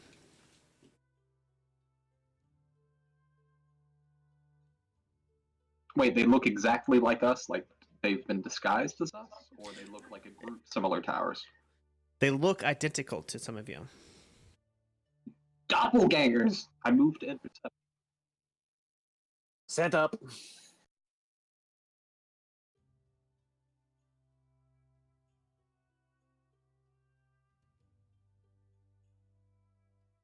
Shall we assist the guard in capturing these villains?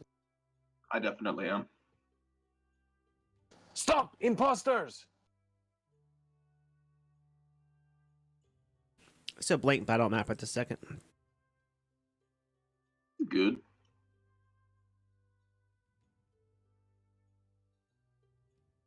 We're definitely like fixated on our clones more than the background, I think.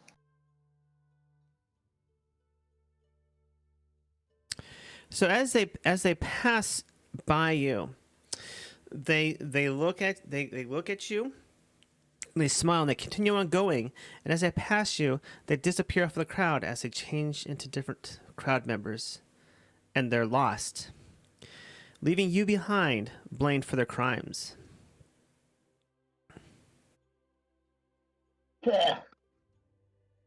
Look, officers, you know, we just got here. Those were clearly doppelgangers. You saw that, right?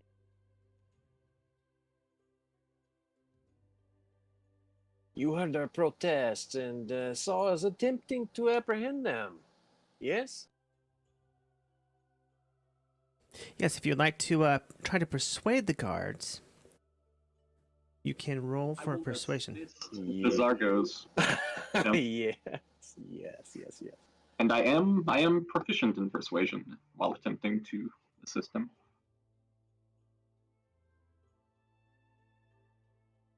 So you see, we had even cried out, "Imposter! Stop there, and we will assist you." And as you can see, these people around us, they saw us rushing to them before the others disappeared in their midst somewhere.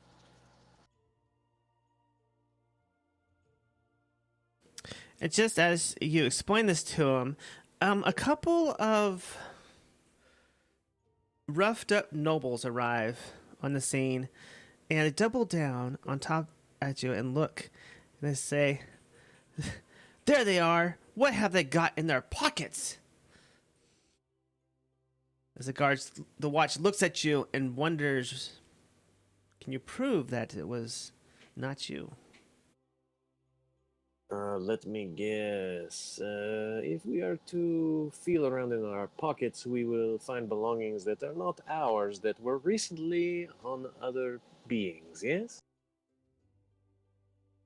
Yes.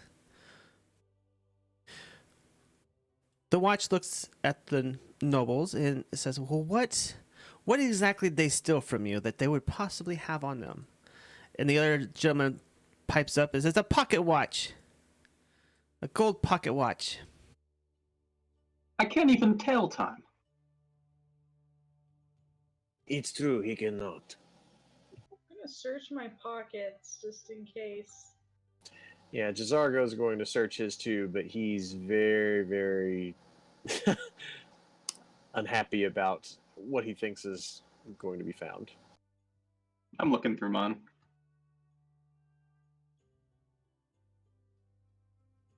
You don't find a pocket watch, and you just pull out everything, even the lint in your pockets. And as you're doing so, you look kind of behind the guards, and you see some drow in the crowd. There they are, and I spring after them. Do we happen to see a scarred eye?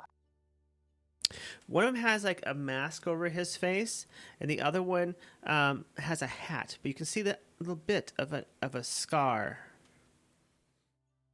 It's the smugglers over there, the drow. Hurry! Gentlemen, or say guards, these gentlemen are wanted by the open lord. Help us.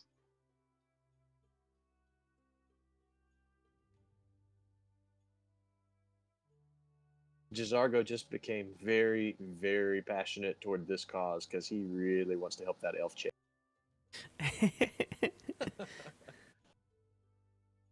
It was a very pretty gown she had on, I will admit. Yes, yes, and beauty was certainly in the eyes of this beholder.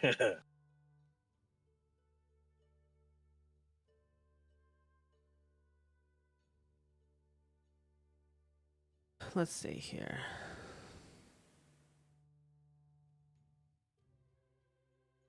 Do you need us to roll initiative, DM? Just 1 second here before you roll initiative. I'm trying to see, were you supposed to get them alive or dead or? Yeah, I don't remember it specifying. I would kind of assume that they'd want them, or they'd prefer them alive. There it goes. She said she needs them intercepted and captured alive. Good, that gives me an excuse not to spend a reg.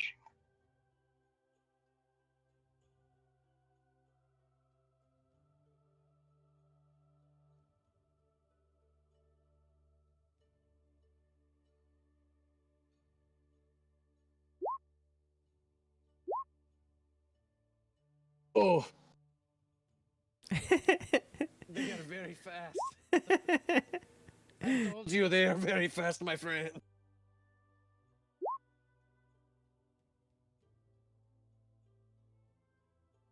Me and Eliwick are like holding hands and skipping to the battle. Do you care which one goes first? Out of the two of you. The one that misses. The one misses. I will give it to Eliwick because she did not have to use any bonuses for hers. Oh, I thought you meant which drow goes first. My bad. Nice.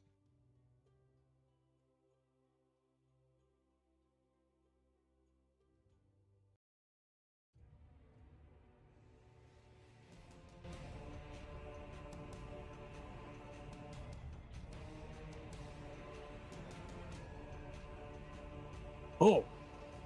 He came back for me.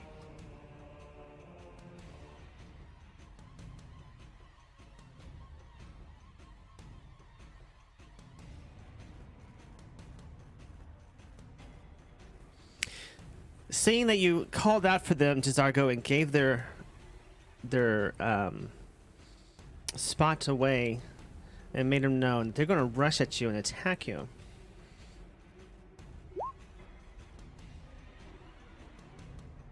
Hit. Oh god, I hope it's not horrible. And they do five damage. Okay. The other one misses you. Good, good. Jizargo. Okay, let's see here. Well... Let's see here. Da-da-da-da.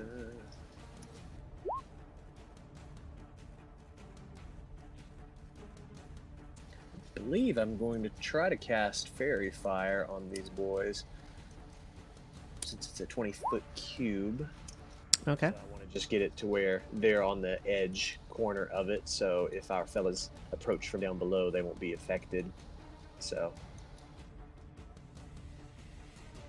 Let's see, get a +2 to my rolls. That's a 14, 15. Yikes.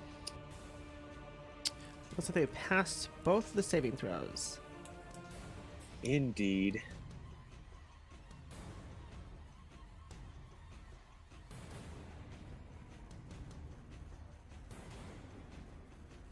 Ellie. Alright, move over to the closer one and I poke him.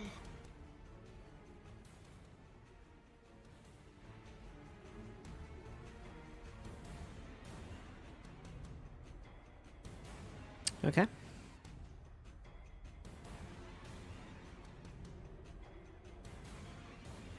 You move in closer and you jab at it with poke it with your trident, and you miss. Grant.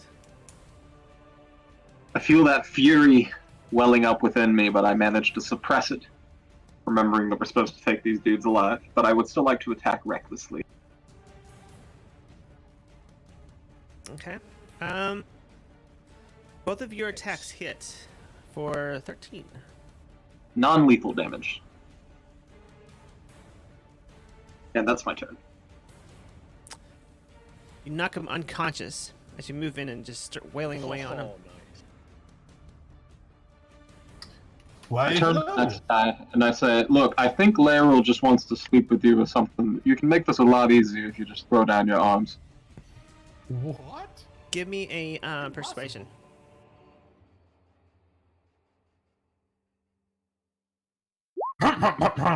Excuse me. I hear something coughing from the battlefield behind us. Oh, yes, someone came in the room. Sorry. Huh. Battlefield? Looks like you guys are in a spot of trouble. Indeed. Well, not really, but Are you talking to them or us? All of you. You see, I am Mert the Moneylender. I've been traveling through the city tonight, and this looks quite interesting. What do you have going on here? Official sanctioned violence by Laryl Silverhand, my lord. She asked to bring in these drow. Violently, you say? They are smugglers. They must be subdued, you know? She did that waggle of the eyebrows when she said bring him in, that we all know what that means. Well, is there any way that I can assist you in this matter? You see, I have this sack full of wares I've been carrying with me, and I'd be willing to make a trade with you if the price is amenable for every... I've got objects, both mundane and magical. The opportunity to trade with the great Mert is always welcome. What Well, are your then wares? you tell me, what do you require?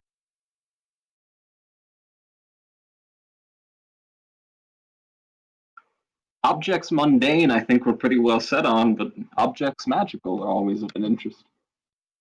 Yes, I have spell scrolls and healing potions and other like things. What do you want? I can't list everything available because it's all just thrown in this here bag. But if you tell me what to look for, I can seek it out. A few potions of healing would be very well regarded. Excellent. Indeed, Yes. indeed. How many would you like? Perhaps 3, if your charity extends that far. I can. And for these 3 healing potions, it would cost you 3 victory points. Does that sound fair?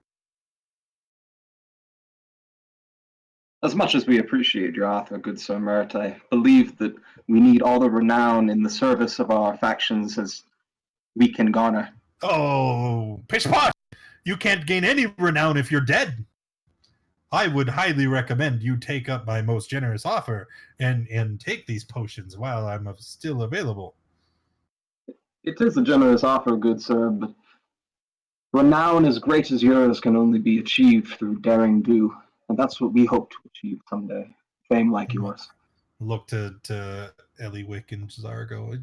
Does he speak for you? Yes, you agree with this? yes. Yes, he is our leader after all. Well, then I must be off. But if you change your mind, your team captain can summon me back to your table by posting in the reporting channel, and I will come running. So if you need it, I will. Thank you, Mr. Matt. Excellent. I think Good he's a luck. witch. Oh, good luck. I think he's a witch. Yeah, we'll dunk him in the lake and see if he floats later. I think he's made of wood, yes. So I like to think that Grant has just had this other dude by the scruff of his neck the whole time while we're like looking through his bag, and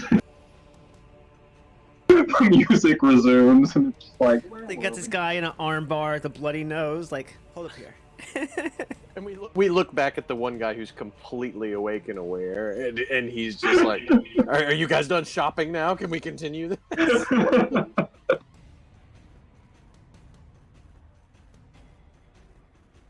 Okay, so where are we at? We're trying to persuade the other guy to stop. And as your persuasion fails, and he's going to step away, but he's going to use disengage and kind of move back from you all. As in, probably going to run back away. Okay. I think at this point, let's see. I wonder if I can. Sorry, I want to check one thing. Okay, I want to see if maybe holding my rapier at his unconscious friend's throat might help him to stop. My friend, as much as you may wish to run away, we could simply kill your friend or take you both in alive and well. So, one dead or two alive. What is your choice? Give me an intimidation roll. Alrighty. And can he be being held by Grant? I think you said that he was being held by Grant at that point, right? While I'm holding the rapier to his throat. Yes, you can have an advantage. Sweet. Woo! Nice. He basically gives up, and he agrees with you that he does not want to see his close friend killed by this rapier. Now, Grant, I believe if you go in to... Let me just double check it.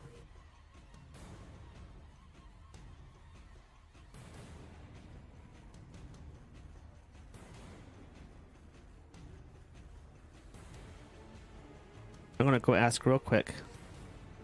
That I use all the time. Hey guys, I don't mean to interrupt. I have a question. Hello. Yes.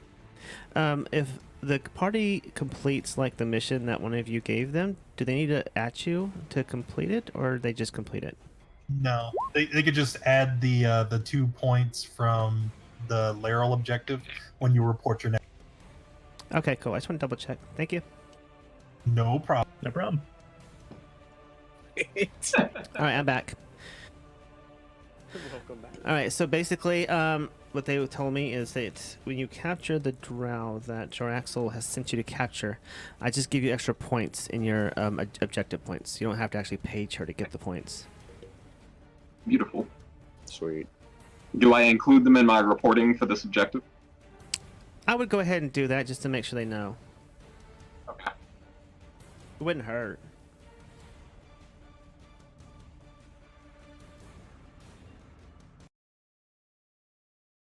What objective number was this?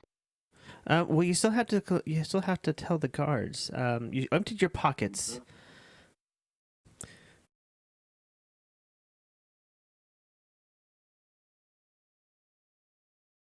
Let me get to that session here. So we drag these recalcitrant drow back over to the guards. Turn out our pockets. Turn out their pockets. They emptied the pockets of the drow, and there's no pocket watch inside. Ah, separate, eh? Interesting. Well, look, I have a great deal of admiration for the City Watch. We can go rough up as many bystanders as you want until we find this watch.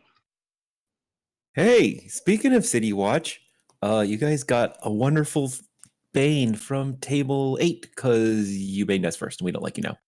Wow. It is from Objective 6.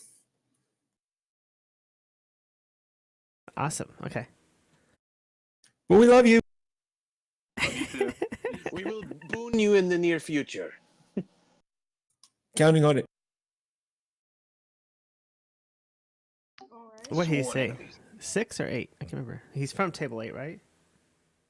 Yes, so it must have been 6. And let's see, he gave you a Bane.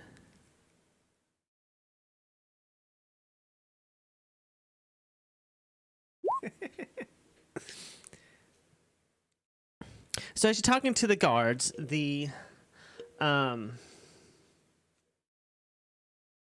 Oh, I see what they did. Okay. So talking to the guards, one of the people in the crowd, he comes up and he tosses a pocket watch at Ellie's feet. There, she has the pocket watch.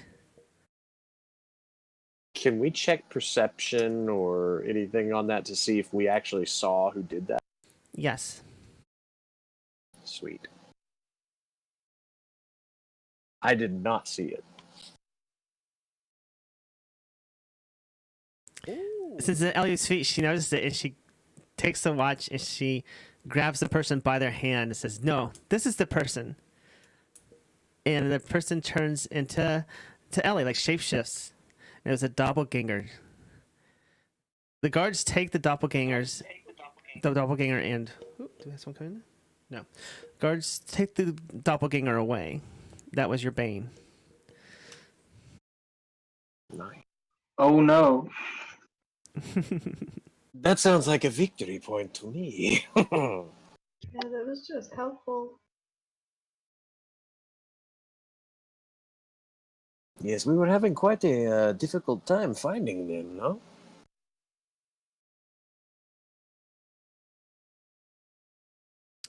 All right, let's see.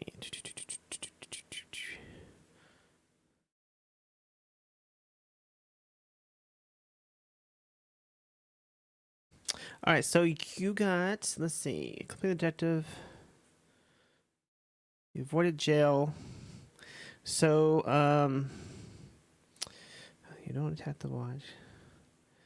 You get 1 point, 2 points. So I would do 2 objective points and also put on there a note that you got the drow from Lariel. And let's see here. What is our number?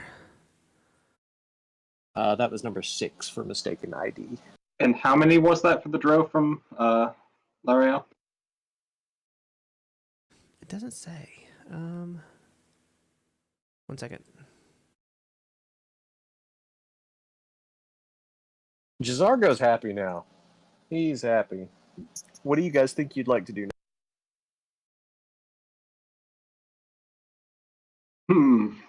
I think we might want to take care of those arena pit fights before we get too much more injured. Is that number 7? I'm not sure. Let me look. Triumph, you signed to compete. Yes. Okay, cool. Sounds. And then we'll have the left side of the map. It does not say so many points, so I would just give yourself 2 points for that, 1 for each. But put a little side note when you put in there how many points you got. Put captured. Gotcha. And is there a boon bane for this one, or? There you go. Thank you. All right, table 8. Boon it. I will. Those people out.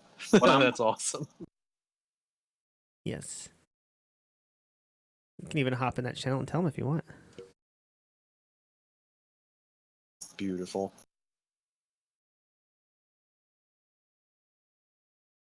We're gonna go at war table 8. Watch this. I let them know. See, we told them we'd be good to them.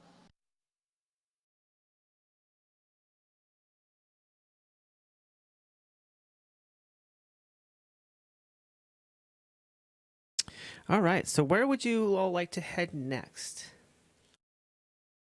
Does Triumph sound good to you, Eliwick? It does. Yes, there we go. Number 7? Number 7.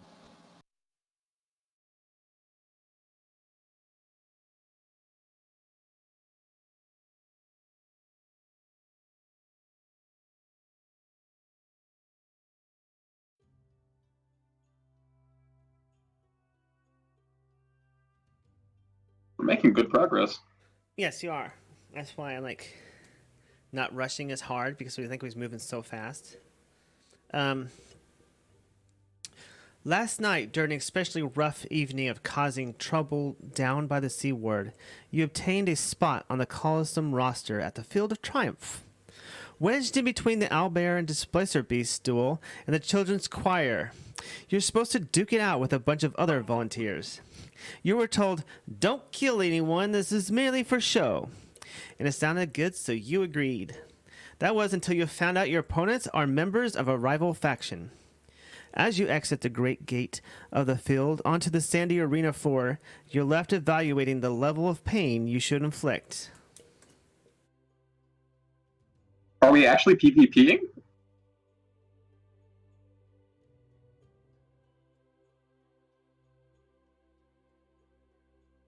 One second. We're fighting Group 8 with all 12 people. Please, no, please. TPK.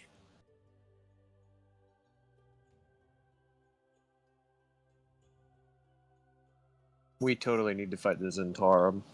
All right, so here's the rules. If any combatant moves outside the 60-foot square, they're immediately disqualified.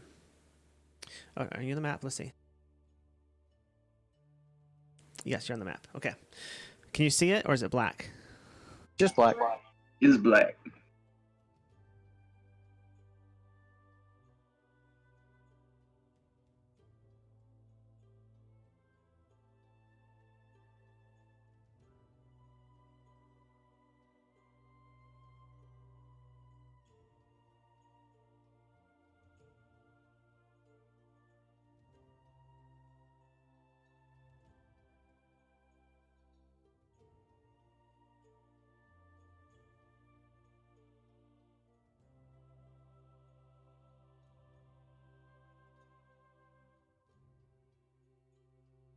We're good.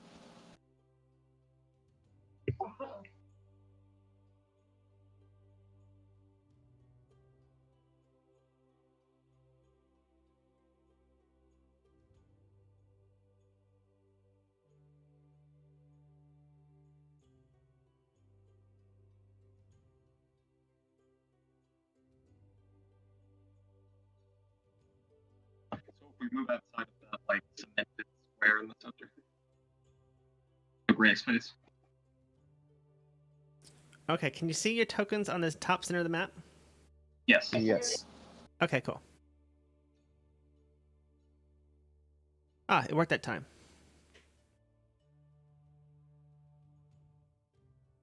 All right, what's that? The rules.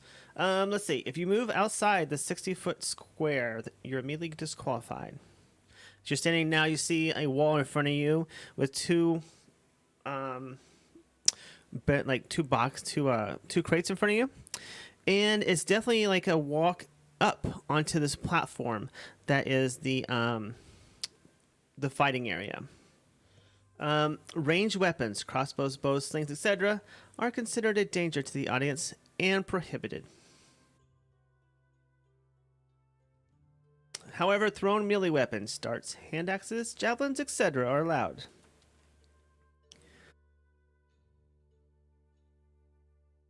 There you go, Grant.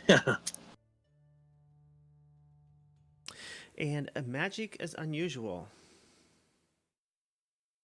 That being said, area effect spells may result in massive destruction and are prohibited for safety reasons within the arena.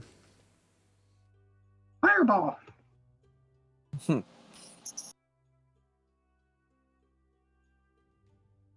I allowed to step on top of the platform yet? Yes, you are allowed to step on top of the platform. To the cheer and appropriation of the rest of the crowd. Actually, I think you've got it set. Oh wait, I can kind of loop around. There we go.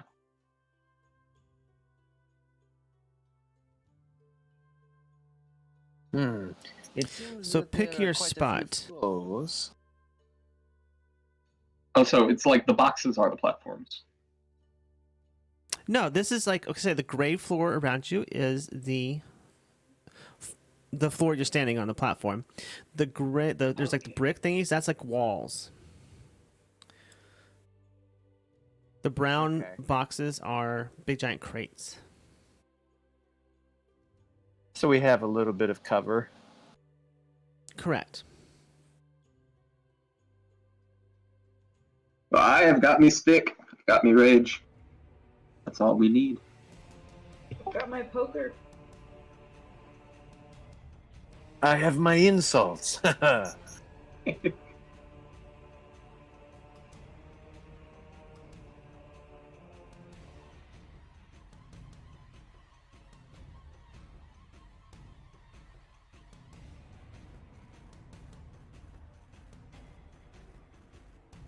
As you come onto the field, there's tons of fighting going around you, and just people cheering, the audience cheering as people are duking it out onto the on the battlefield.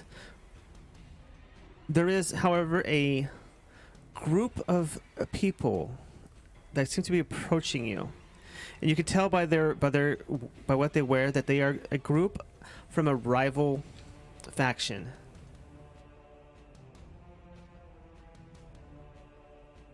Can we tell what faction? Gotta be the Zentarum. Zentarum as it is. Okay, they're gonna be out for blood.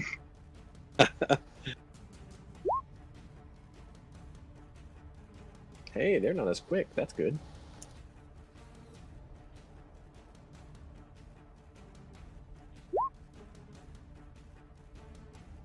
Oh boy.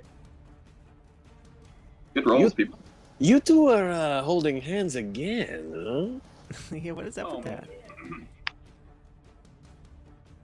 Magic happened at that wedding that did not happen,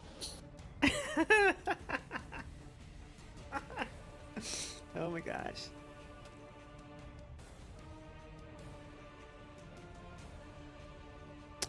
All right, Jazargo, it's your go. Okay, let's see here. Well, kind of looking around at the other two. Shall we go left or right? I think that we need to focus on one side of the wall. Grant calls out that he can see two from where he's standing. Ah, two. About 40 feet away. Let us do that, Eliwick. And Jazargo will follow Grant.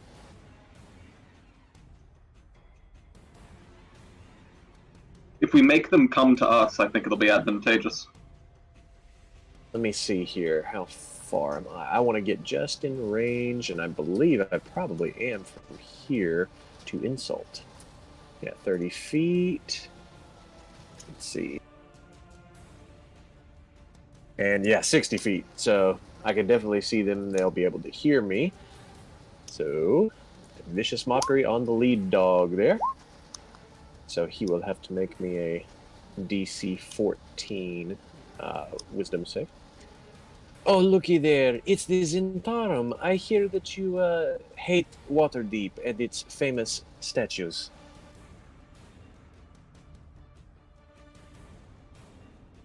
Oh, I'll take the first one. I didn't realize I was not at the bottom of the text. I was like, where's all the text at? I was clicking. I was like, nothing's happening. Nothing's happening. I think a 20 passed, yeah.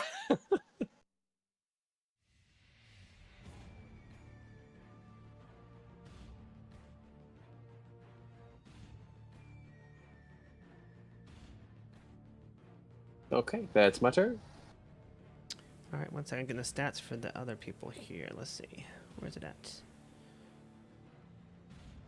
A little different because usually when I do this, it's got all the people's, like, you just press a button and it does all their attacks for you. One more. There we go. All right, Grant, it's your go. Grant will step forward, take the dodge action, and beckon the lead combatant and say, all right then, come on if you're hard enough, and end his turn. Beautiful. Ellie, it's your go. Interesting. I don't know if I'm gonna go with that strategy. Let me get closer to you guys. Oh, there are 4.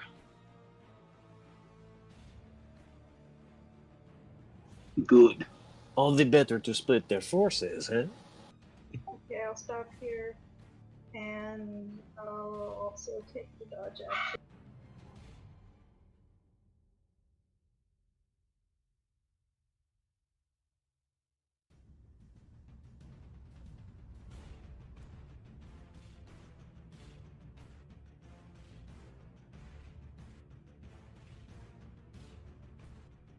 As he moves into range, I'll use Polearm Master to take an attack with my reaction. Okay. Nice, it's a critical hit. Yes. Now, are we going for subduing them, or are we going to just outright kill them for the crowd? It's non-lethal. Yeah. I'm just trying to knock the wind out of him. Like, I like to think that I just took the butt of that and just stuck it up under his ribs, and he's just like, right now. Yes, as he moves in, he just kind of collapses and falls unconscious. All right. Yeah. Jazargo. Oh, did you see that? Your big bad Zintarum. One hit, and that is all it takes, you sissies. And that can be to the one on the other side of Eliwick. All right, so I definitely failed that. So let's see. So that's 4 damage and disadvantage on his next attack. Okay. And that's the end of my turn. All right, Grant, it's your go. Grant kind of sighs and looks at the dude that just collapsed and says, "You weren't hard enough," and then steps up to the next fella and non-lethally attacks recklessly. With a 14 and a 20 to hit for 11 in total. Okay.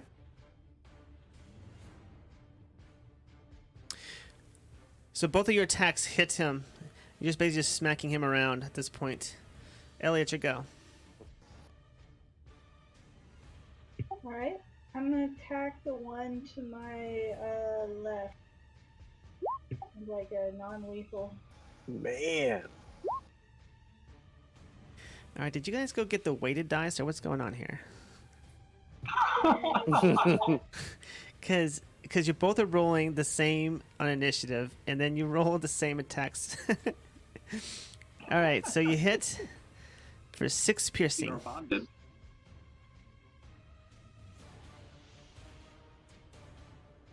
To be fair, Grant's bond literally is Eliwick, so like the personality trait. So.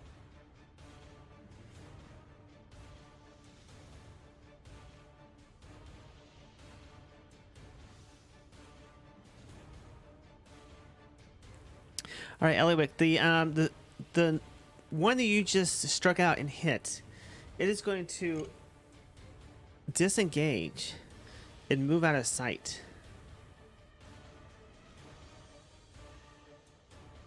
Let's see, he's unconscious.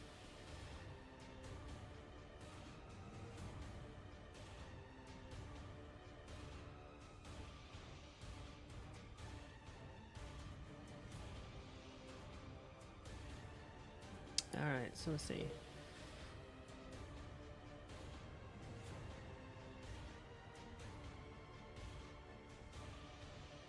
These two are going to come like on each side of Grant and take and flank him and use sneak attack and attack him. They have advantage because of Reckless as well.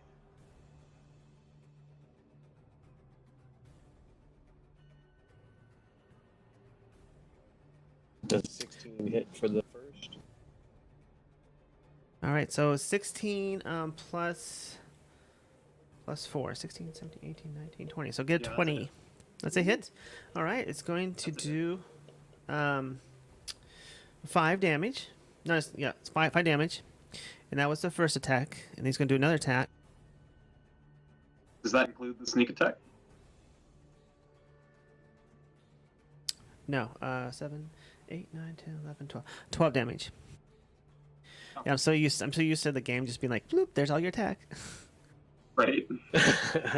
Makes it so much easier. See, Grant's a Zealot Barbarian, so he's always going to ask for all of the damage he can take. Oh, I appreciate that. It actually helps me learn. So, 17. So the first attack from the other person is going to be a 17 on you, Grant. 17 total, or To hit, to hit, yeah, to hit you, and you're going to take 5 damage. If it's just a 17, then it doesn't hit me. No, it's 17 plus 4, so Okay, it hits you that definitely hit. for 5 damage. And then sneak attack. Did not use sneak attack. Okay. The second swing is going to hit you as well for 5.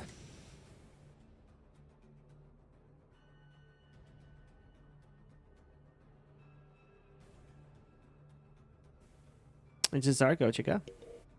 Let's see here. We got hit dice. We'll be good. Okay, let's go ahead, and I think I'm going to switch tactics and just try to swat the nearest boy that had been hit with rapier. So hopefully a 17 will hit him. 17 does hit. Okay, so that's 8 damage on the one who had already been damaged some. You hit him, and now he kind of just staggers around a bit.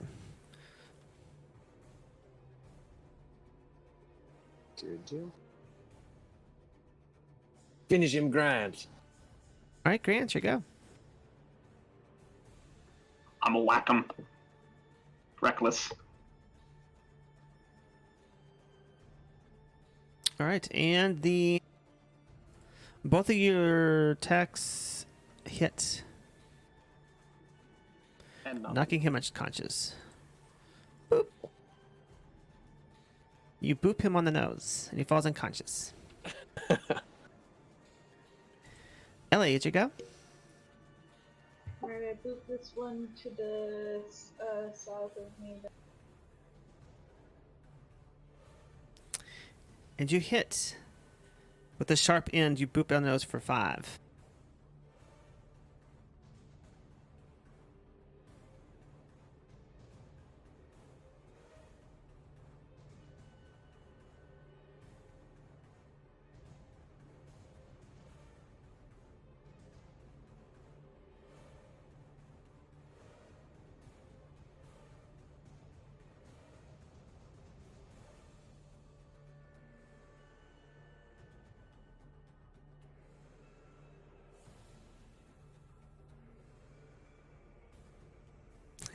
I roll a 2. Made a cool move and roll a 2. All right, Zargo, the one came around, flying around the corner that had snuck around from behind, and comes charging at you with his short swords. The first one is going to miss. Okay. The second one is going to hit you for 12 damage because it's a sneak attack. Ooh. Oh, damn. He packed the punch.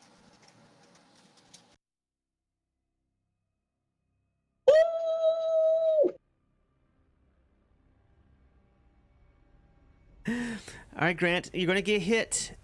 You get a sharp jab to the side with the hilt of the sword to your chin. And you're going to take 12 damage. I spit out a little blood, maybe a tooth. And again from his other hand. Oh, I take it. Oh, how the dice have turned. You're unconscious, correct? Oh, no. I have 45 HP. 11 left. Oh. And a couple potions. My thing wasn't changing. Let me reload my roll 20. There it goes. Oh, I forgot to click off it. Sorry. No problem.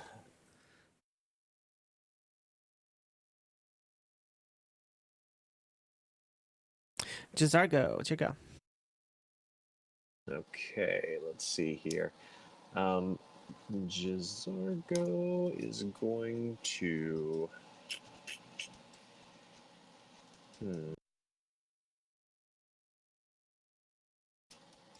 Probably cast Healing Word on our dear friend. Let's see. Yes, grant for 6 healing, so back up to 17. All right. Much obliged, friend. Yes. And that is a bonus action, so with my main action, I'm just going to swat at the guy who attacked me with the rapier. 13. All right, and it's a hit. Ooh. I'd say narrowly. 8. As you hit him, you basically just hit your rapier and it almost like caves into his chest as you slash across him and almost knocks him over. But he's still alive.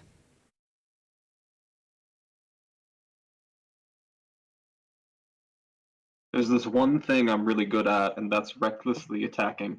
And I'm gonna do it to the guy in front of me. Oh! Nice. That looks like, come and take care of my guy when you're done.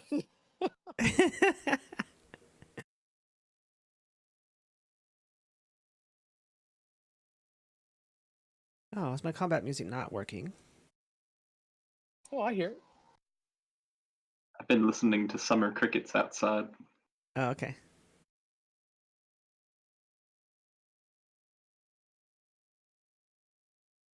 Oh, well. All right. So, let's see. Hit him. Elliot, your go.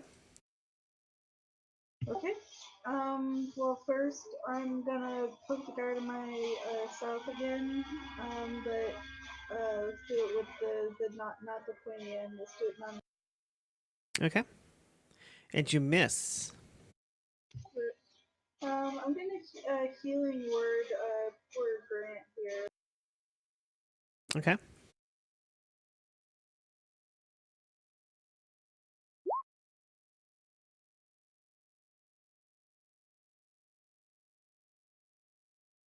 Nice. You give him 5.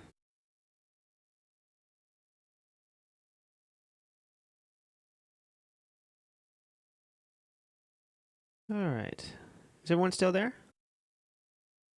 I'm sorry, I stepped away for 1 second. Who was that healing word to? To you. Thank you. Yeah, I thought maybe like I lost everybody. All right, and just before I'm going to take turns to spies, I want to remind everyone that is watching on Twitch and also my players that this is a fundraiser for the Children's Hospital. DaddyWarrBux is hosting. You go on Twitch, it's Daddy DaddyWarrBux WarrBux, and he is doing a fundraiser. You can buy raffle tickets for various prizes. Make sure you go and donate. All right. All right, so Ellie, the person to the south of you turns and he punches at you, and hits you for 5 damage.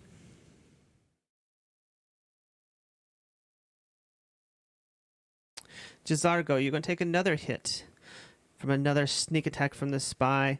He's going to hit you for 12 damage. You stop that. I am unconscious now. Is he sneak attacking without someone next to him? Never mind. Yeah, you're right. He takes 5 damage. I think it's still knocks you unconscious, I think. Oh, no it doesn't. I will have 5 left. I see 2 tokens. Uh-oh. I just see 1. I just see 1 too. I think it's a tequila talking. Jizargo, it's your go. So, Jizargo is not sure if he's unconscious or not, but he is angry.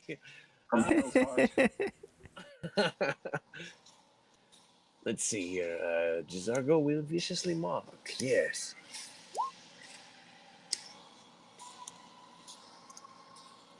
And he saves exactly. You are pathetic, but just passable. So there. Let's see, 14. Oh, I rolled a 14. Okay, cool. Yeah, you did.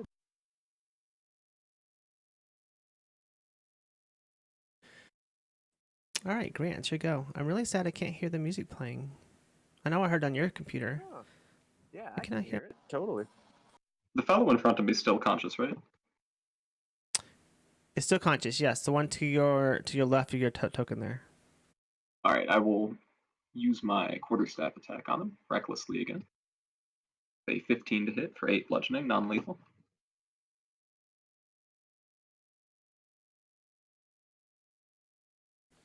You do so, and he's badly, when she's really beat up. He's got like one swollen black eye.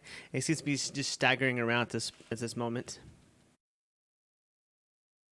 Elliot, you go. Hold on, sorry. If he's still conscious, I'll throw the pole master on there too. I just didn't want to hit There. him while he was Now down. now he's unconscious. And I will move to support Jazargo. Thank you. The support is needed. All right, Ellie, you go. Alright, I move over and I'm gonna poke at the last one.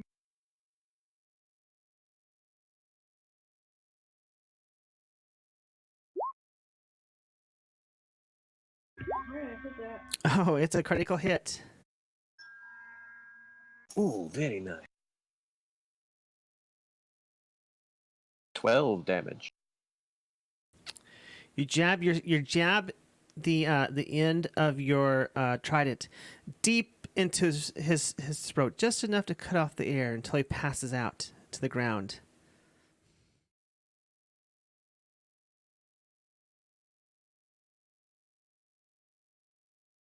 What a jab it was. Well struck. Very nice indeed. All right, let me get back up here to that thing.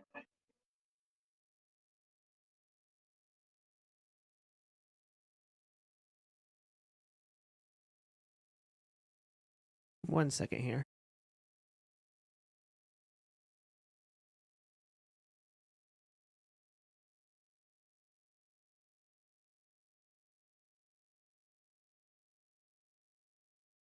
All right, so we're doing Field of Triumph. Yes, okay.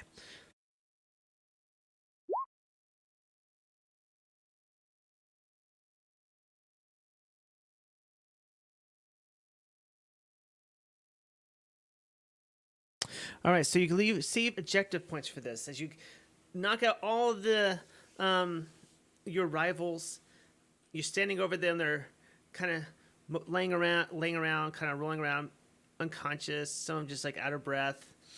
You tell you give them a good beating, and you get let's see, 3. You get 3 objective points.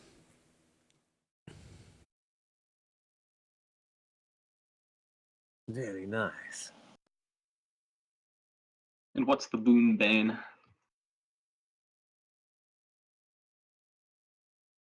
There you go.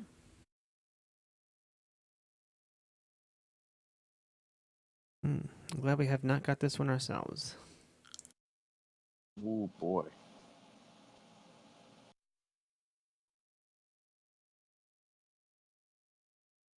I'm going to boon table 4 unless anyone has some other Sounds ideas. Great. Sounds great. Oh, 30-minute warning. I thought we had an hour and a half left.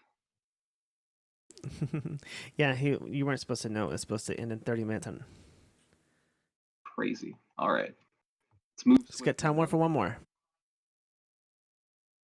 All right, what are you guys thinking? It's on the right side of the map for sure. We've got time. Let's do the plague ship if we can. That looks fun. Unless anyone has something Number else 4? they'd rather do. Yeah. Let's spend our short rest hit dice before we do so, though. Yeah, go ahead while I get this on the right page. Here. Your spies report that an adrift ship bearing a black plague flag was recently brought into harbor and quarantined until the clerics of Lathander can perform their blessings and augurs. The ship has been identified as the merchant vessel, the Gem of Kizela, a ship known for transporting exotic goods. There has been no movement aboard the ship, and attempts to hail the captain have failed. Your faction leader has volunteered you to sneak on board and discover if the ship still contains its valuable cargo, a catch that should be claimed before arrival. Your faction leader let you know that this powerful trade consortium headquartered in Amn was found adrift near the harbor and towed in, and that there is no signs of life aboard the ship. No signs of life aboard the ship, but that does not mean it's not occupied. That does not mean it's unoccupied.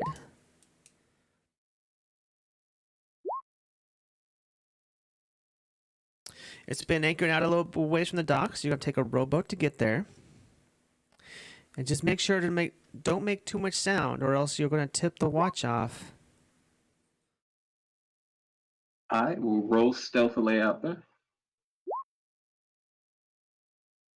All right, and the faction leader is going to hand you a whistle. Blow the whistle when you're ready to come down. The rowboat will be waiting for you.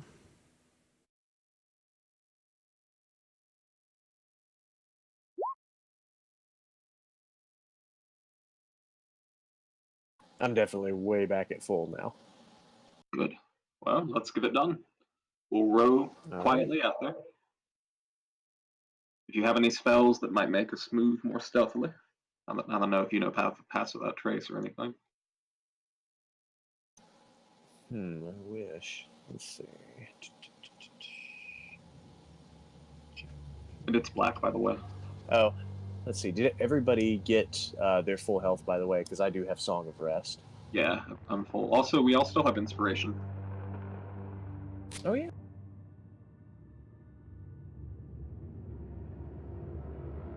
As you row up to the ship, it's very uneventful as you stealthily roll towards you see a black flag flying from the mast. No sound comes from the ship, just mere creaks while swaying back and forth in the harbor.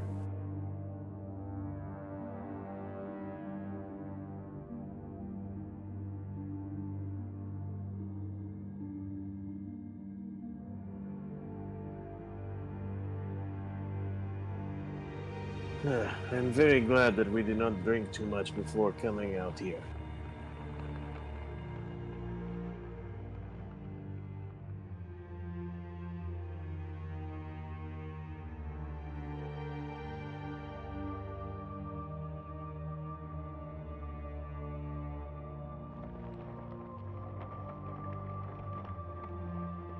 Alright, can you all see? Your token should be about mid-map. Yes, yes.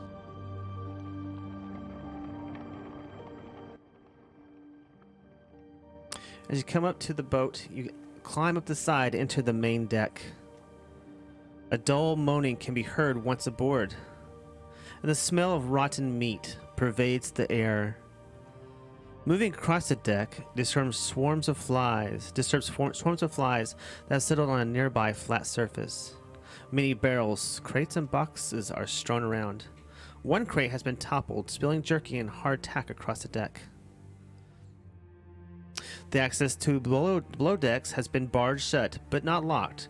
A scrawled warning written in chalk reads, "Do not open. Dead inside." We have stumbled into AMC. What do you think? Zombies? Nothing good.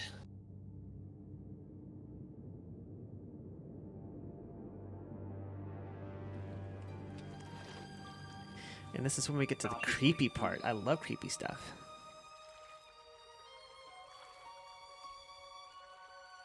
Ooh, I really love this song. This is really good.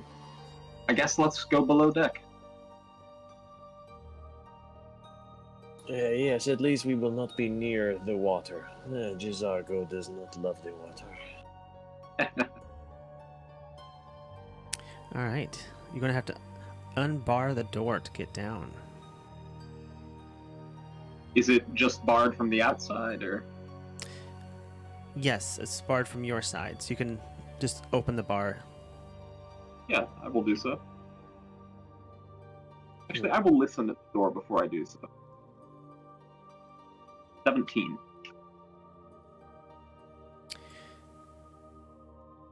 A dank smell of rotted flesh can be smelt slightly within the air. Through the little slits of the access hatch can make up very slight movement. But you hear no breathing. Undead. Eliwick, come up here with me, would you? Prepare a turn the undead. Well, I can turn them, but will that help? It's likely. If this thing's barred from the outside, I suspect they'll come pouring out the second we open it. I can see them wandering in there.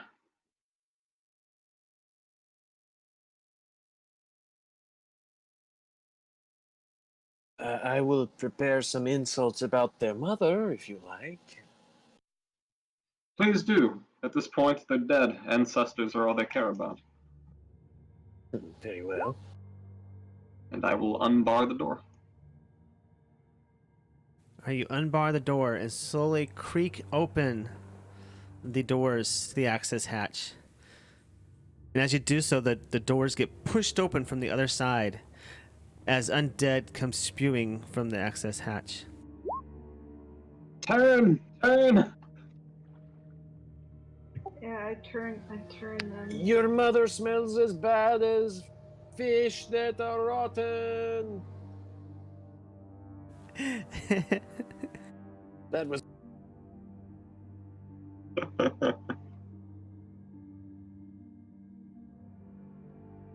I'll give you that one because it's just funny as hell. One.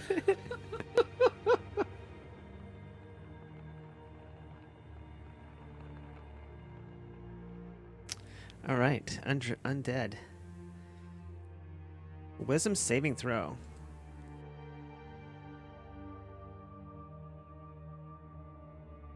So 2 of them do not pass. You show your holy symbol and it bursts with light, and 2 of the... Where are you at, Ellie? Where's your token? There it is. Take off and run from you. Now, since this is a ship, does that mean that they will jump into the water and attempt to swim away? Guess you'll have to wait and find out. I think they take the dash action, right? They should. Just, jump into the ocean and just start swimming away.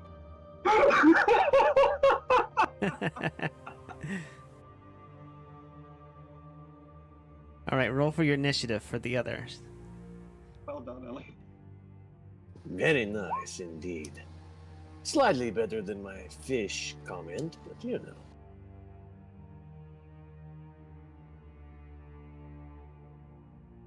All right, Grant, is your go. Grant rages and recklessly attacks with his quarterstaff.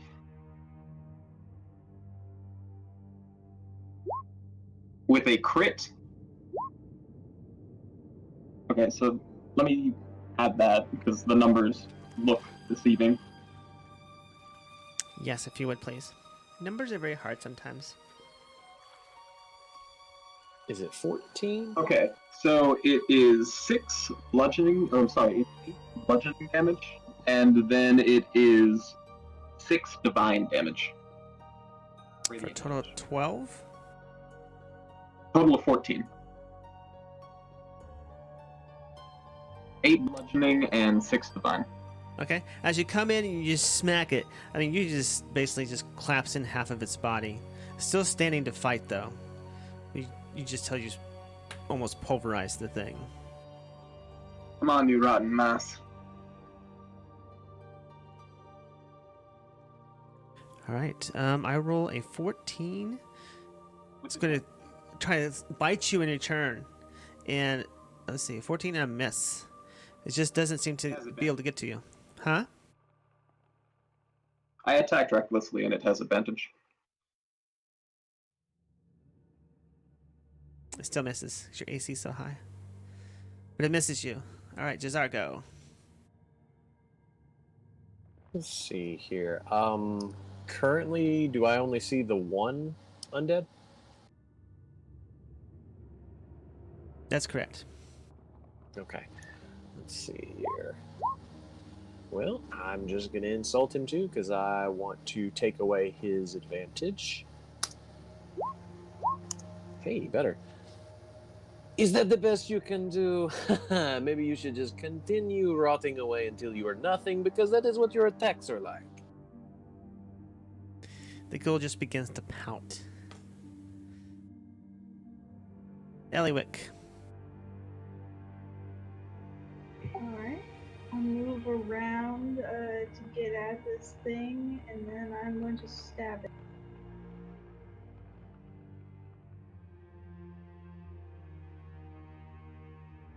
You go in for a stab. Can you move one more square? Or was that all your movement? Where to? Like, to the left, or where? There you go. So now you have advantage because you're flanking. Oh, I see. Not that that helps in this particular. Yeah, but it will help Grant when he comes on his turn. All right, Grant. Nice, I don't even have to attack recklessly.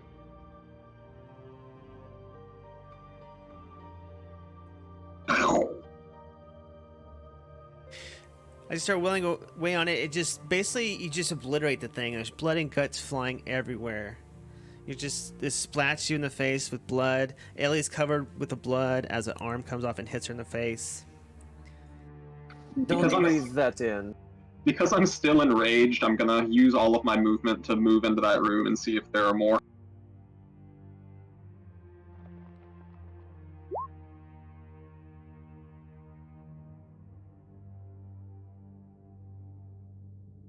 How did he do it? So you're staying on stairs right now. You're talking about you have a door.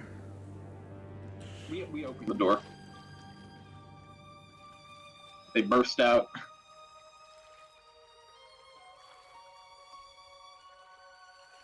Oh, you talking about down? Yeah. Okay, sorry. Do.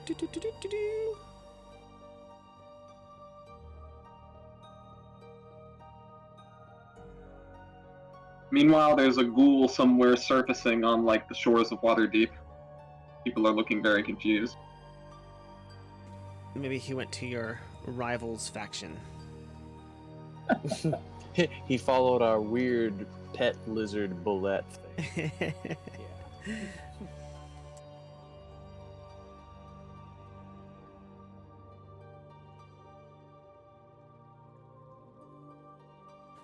See, the ship appears. You're down in the cargo section of the ship now, and it seems to be carrying cargo of spice and incense, which are now rotted and wasted from whatever curse or plague struck down on this crew.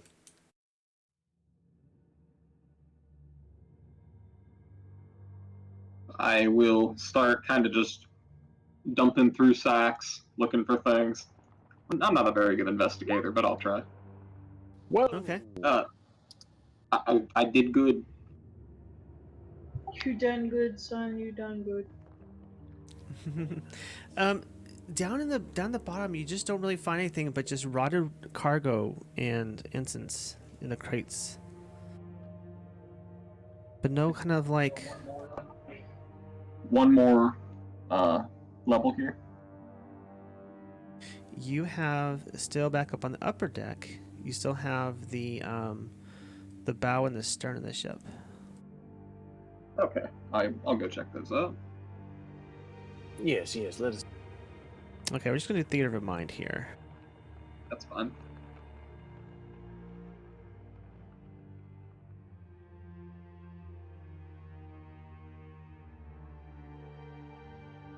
There you go. You're in the captain's quarters now. And there's a bed, a chair. Let's see. Inside, you find the captain's log and lockbox. Ellie, would you care to give this a read? I will see if I can perhaps mess with this lock a bit. Alright, I'll read the log. And I'll blow the whistle.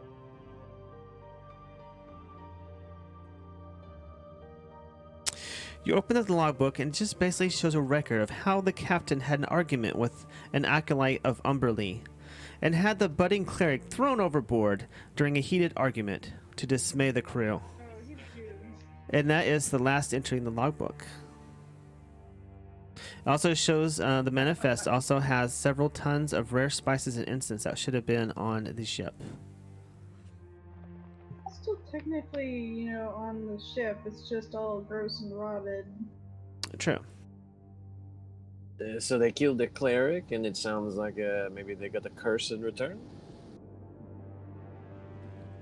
Yeah, it's like super cursed.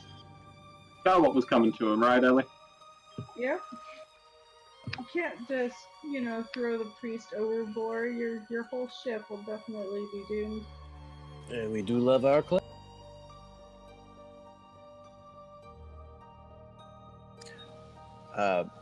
Yeah, Jizargo will try to pick the lock for the lockbox if there's no key. Okay.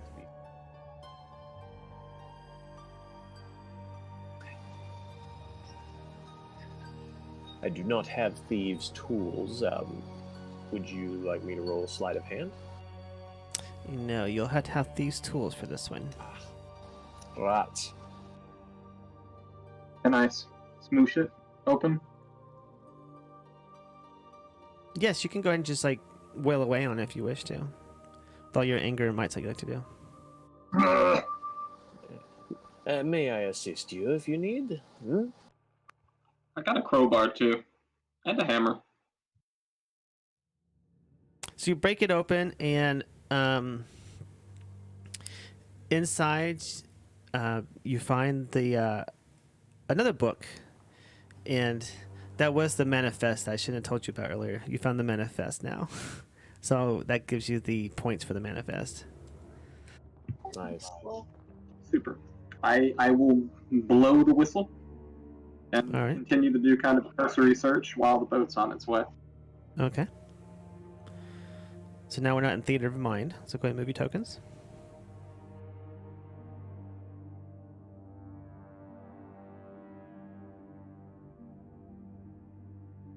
Can't get to the walls.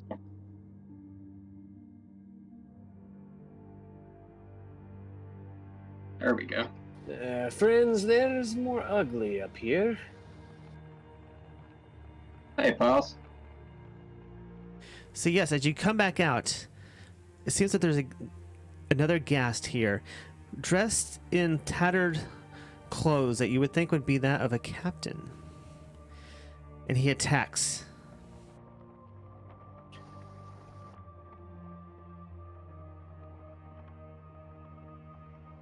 He didn't get the memo from his friends. Ellie, wait, could you go? I approach this hideous captain and stab.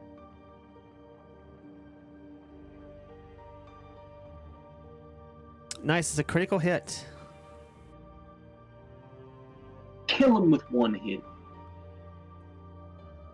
You jab the trident deep into his ribs. Umberlee's wrath returns.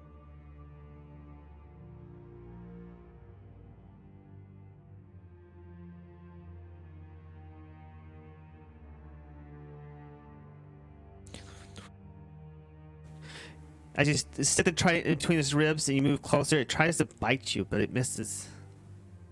Jizargo, what's your go? Alrighty. Jizargo is going to cast Crown of Madness on this boy. So he has to make a wisdom save.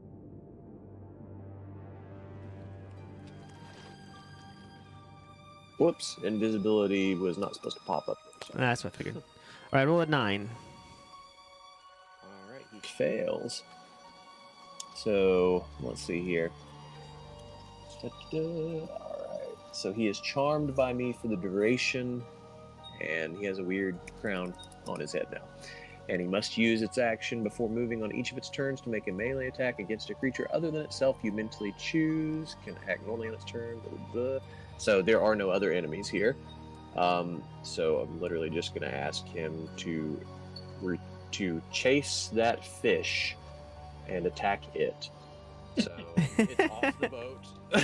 So we're just going to drown all the monsters. They're all just sitting at the bottom of the water under the boat, at the bottom of the ocean, just sitting there like, I don't know what to do. Umberly has claimed them as is appropriate. All right, 2, 4, 5. You get 5 objective points. Go ahead and throw with this. 7 minutes to spare. Yes. Go ahead and get those over there, and I'll give you the boon card. Just boon somebody. Or bane, whatever you want to do. Got you. Boon Table 3, they have been getting assaulted, man. Yeah, they get a potion of healing. What objective? 4.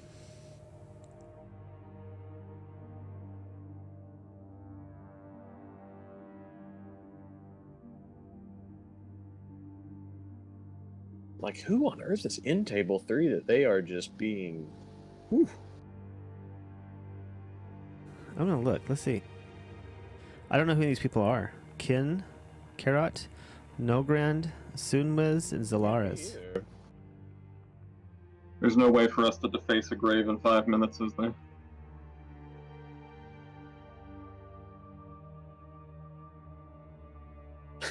I mean, I could deface a grave in 5 minutes. Let's do it. Let's run. Let's try. Let's try. What number is it? Number 1. I'm scrolling.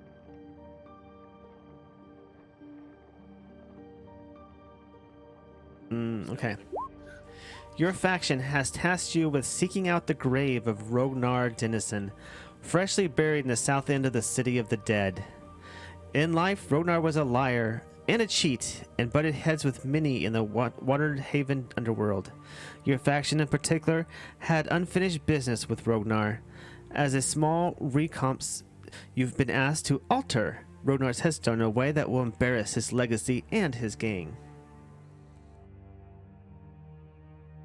Aye, we can paint it to look like Jarlaxle saying he loves prison.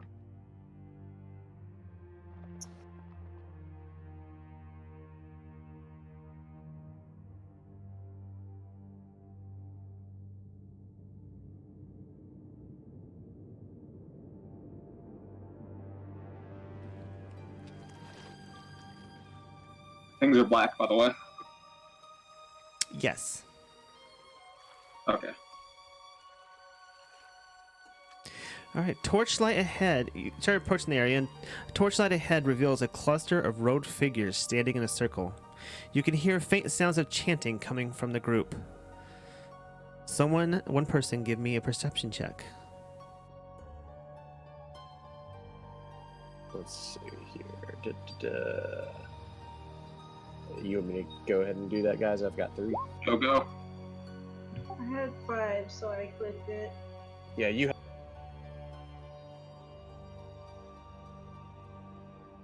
So at 8.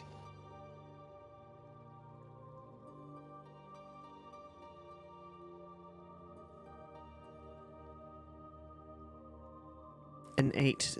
You cannot tell who they are or what they're doing. They're just chanting.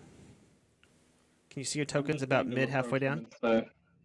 I'm gonna approach them and say, "Hey boys, looking for fresh graves around here. You look like necromancers. Same for you." Now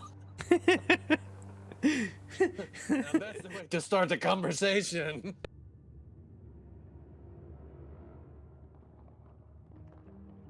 Hold on, find a fresh grave and go back to my place? One of them just looks over at you, blank stares, and kind of points to the southwest. It doesn't say a word. Excuse us. Thanks, lads. And I approach this stand of graves over here.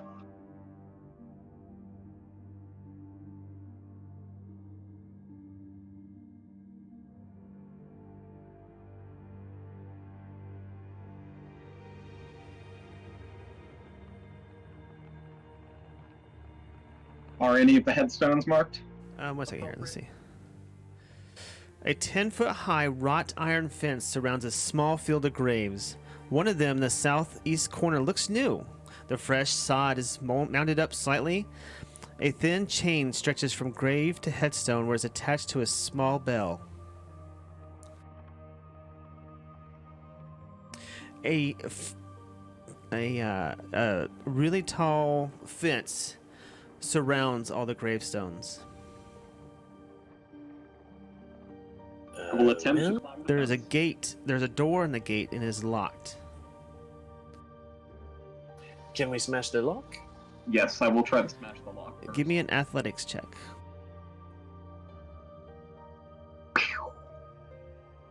You smash open the lock with your strength. After you, Jazargo. But of course. And Jazargo will move on, and he moves toward the southeastern one that looked kind of funky and suspicious. Hey again, guys. You got baned again from number 4. I mean, like, bane from objective number 4. Have a nice... We love you. Oh, that was table 8! I regret booning them. All right. So, as you come through, a giant swarm of rats come crawling out of one of the graves and attacks you.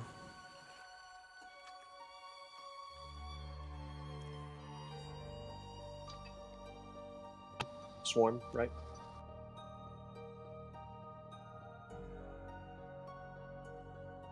You know they did that on purpose, right? Yes. Oh, yeah. Let's get him.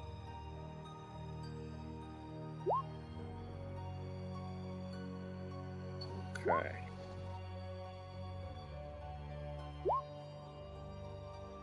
These rats are so stinking fast. Convenient. A tabaxi. Smash up the rat corpses and we just rub the rat guts all over the headstone, and that's... All right, and the time has been called. That is the end. They stopped you from getting the last points. Oh, and look at that. Literally, someone just did a bane to table 1. Yeah. After that. Well, table 4 stopped you from defacing the crypt. Really, that's the last second. Oh.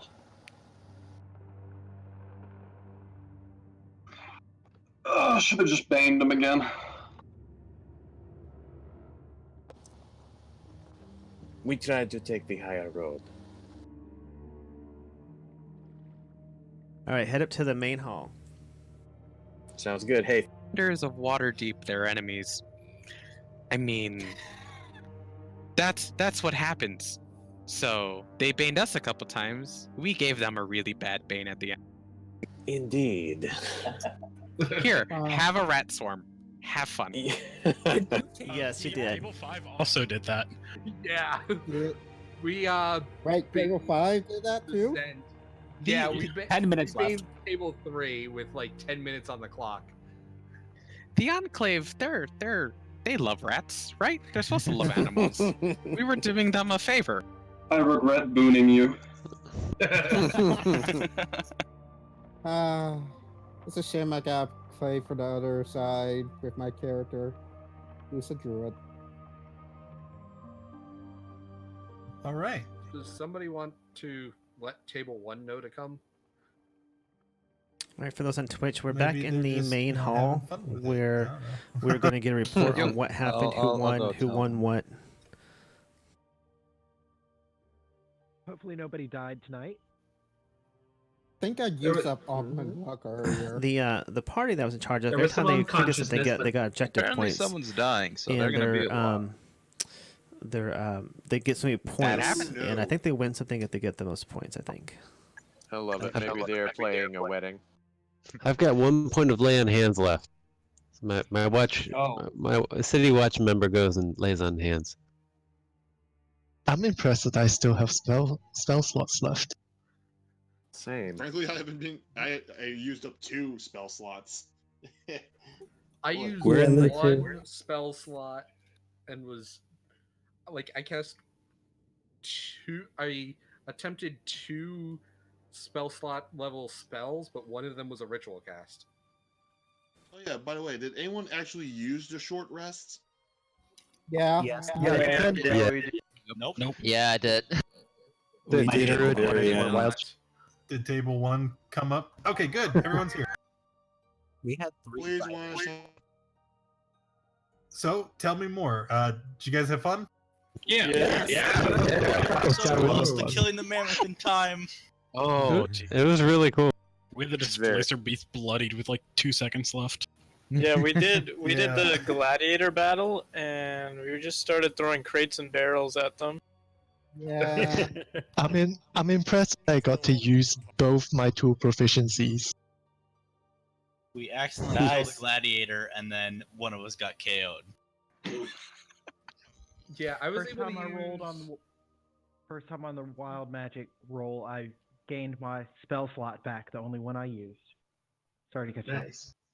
I was able to use, I think, 4 out of I was able to use 3 out of my 5 tool proficiencies tonight, which was pretty good.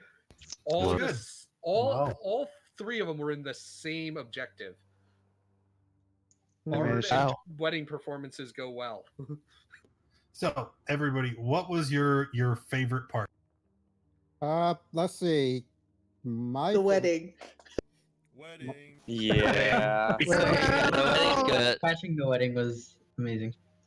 I like you had like 100 people trying to talk I about personally like the that. Coliseum.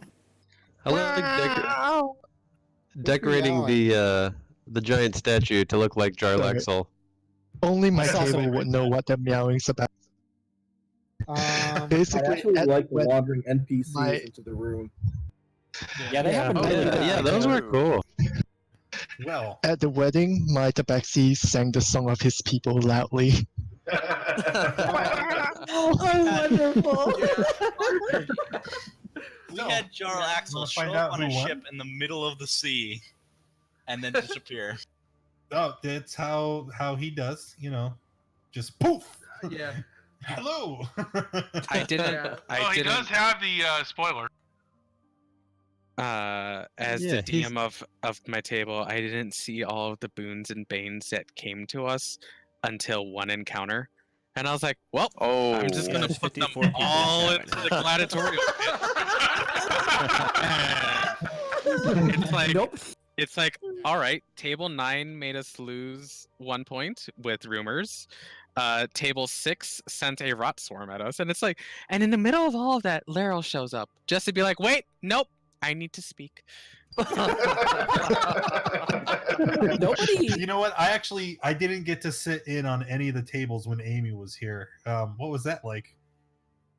It's good. She was great. Yeah. Oh She did yeah. good low. Yeah. Really good. We had a zombie pop bard out of the totally ground did- as she showed up. My bard totally didn't try to hit on her. My bard is too That's- fuzzy to be hitting on people. My favorite part was particularly when we were trying to calm down, in quotations mark, the giant rampaging ape. I'm surprised there were parties big Ooh. enough, or people had a high enough APL Oh, to you had get the ape. the apes. Yeah. That's the big scary one. Yeah, Well- mine had the mammoth. I scared my very weak party with the mammoth stat block at the beginning of the game. Yes, I he just made an did. attack with the mammoth before the game started. I said We tried to the recruit big it. nerf were confused when Laryl told us to go after Drow because we were like, aren't we? But we're the Bragandares. What do you? Not all drow are Bragandares. You're stereotyping. I thought that was who was talking. Yeah. During our wedding crash, we went out and bought 10 goats and just let them into the crowd. That was pretty That good. is amazing. And then we killed and butchered one on stage. Oh, the wedding. Classics. Should have done the wedding. Why would you do that when you could have bought? Romance. You could have brought all your money together and bought an elephant. Oh God. Yeah, elephants. And then, If we had chosen to just buy do like a an healing improv potion. comedy, improv comedy routine, and just after a couple jokes, say, "Now I really need to address the elephant in the room," and then just walk off stage. Well, let's go ahead and wrap this up. It's getting kind of late, and I know everybody had a lot of fun, and but let's go ahead and find out our winners, and then we'll head back to our tables for your rewards. So we had a tie, and our tie for third place, the Forest Gray and the Emerald Enclave both came in with 26 victory points. I thought we had. Oh, 26 yes. too.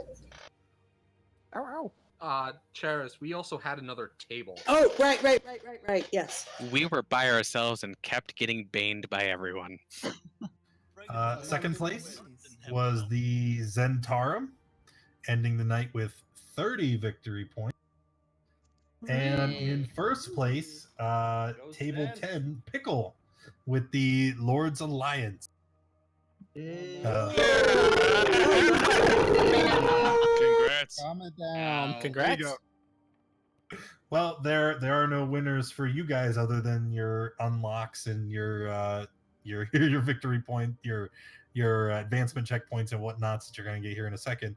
But for our DMs who did such a great job, we're actually going to give them some bonus DM points for second and third place. So Yay!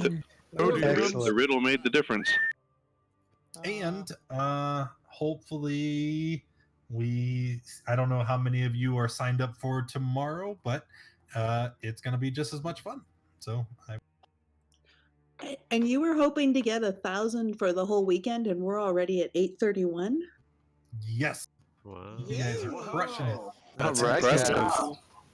That's really good. And those raffle entries and giveaways, those will run through the entire weekend because there's still plenty more Adventure League games planned. There's the Epic tomorrow morning, and then it'll be Sunday evening when I actually filter through everything, pull the winners, and announce those in a Discord and on Twitter. So, yeah, got plenty of time to still get in those if you are interested. Just to ask, if we bought healing potions from Mert, do we keep them? No, those are not permanent. Oh no, they're evaporating. Yeah, I know. They must have been watered down. Chocolate potions. That's how Mert Thanks- Sugar water. Thanks for putting everything together. It was really fun. Yeah. Thanks, Daddy. Yes. Yeah, very fun. Thank you. It was a blast. So thank our DMs. They did all the real work. Yay, DMs. Thank you, DM. Hey. Woohoo! You did well. Huzzah. Guys. Team gamers alive. And thank you, random NPC drop-in people. Very awesome. Yeah. Yes. Yeah. That was NPCs super did cool. a great job. I want to be a random NPC drop-in. So I still wonder who that radio guy was. As Is there any chance that we can sort of see where all the how well all the tables did, like a final ranking of everyone? Yeah, It was on his stream. Well, it's been on stream all night, but I just shut the stream. Oh. Let me see here. I will share this so that it is only viewable. All right, guys. Sorry, I gotta go and prepare for the game I'm running right after this. all right. Okay. Fun. All right, in the main hall. See ya. All right. Thank you very much. What is the announcement plan for ACP and unlocks? I think you just mentioned. I think we're going back to our Your- individual your tables. DM, Okay. Should give those to, but I believe you get one ACP per objective your group complete. Yes. Up to 6. It Up to caps 6. at 6. And some additional unlocks. No, is that? No, you just get the unlocks period. Well, yeah. Okay. Where are the unlocks? Where do I find that? The handouts are in the they're in the Roll20. Oh, okay. I'm gonna go back to my table. Alrighty. How many extra ACP, TCP do the DM? All right, I'm back. That was really cool. That was Very awesome. Great job, Karma. Fine work. Well, thank you. Absolutely. I was telling everyone on Twitch and my girlfriend and everybody, I was telling them, I was like, I'm really thankful I have 3 people who know how to play their character, and that they're able to help me at points and moments. Help me help you. We were all very helped. Yes, very blessed night. All right, so I am looking at the treasures. I'm trying to figure out how to do it. I mean, I know how to do treasure points and all that stuff, but tell you what, let me end the stream and we'll go from there. Okay. I think he was saying something about 1 ACP per every objective we completed, up to 6, if I'm not mistaken. Yeah, okay, we completed 6. I have the content catalog right here. If y'all want it.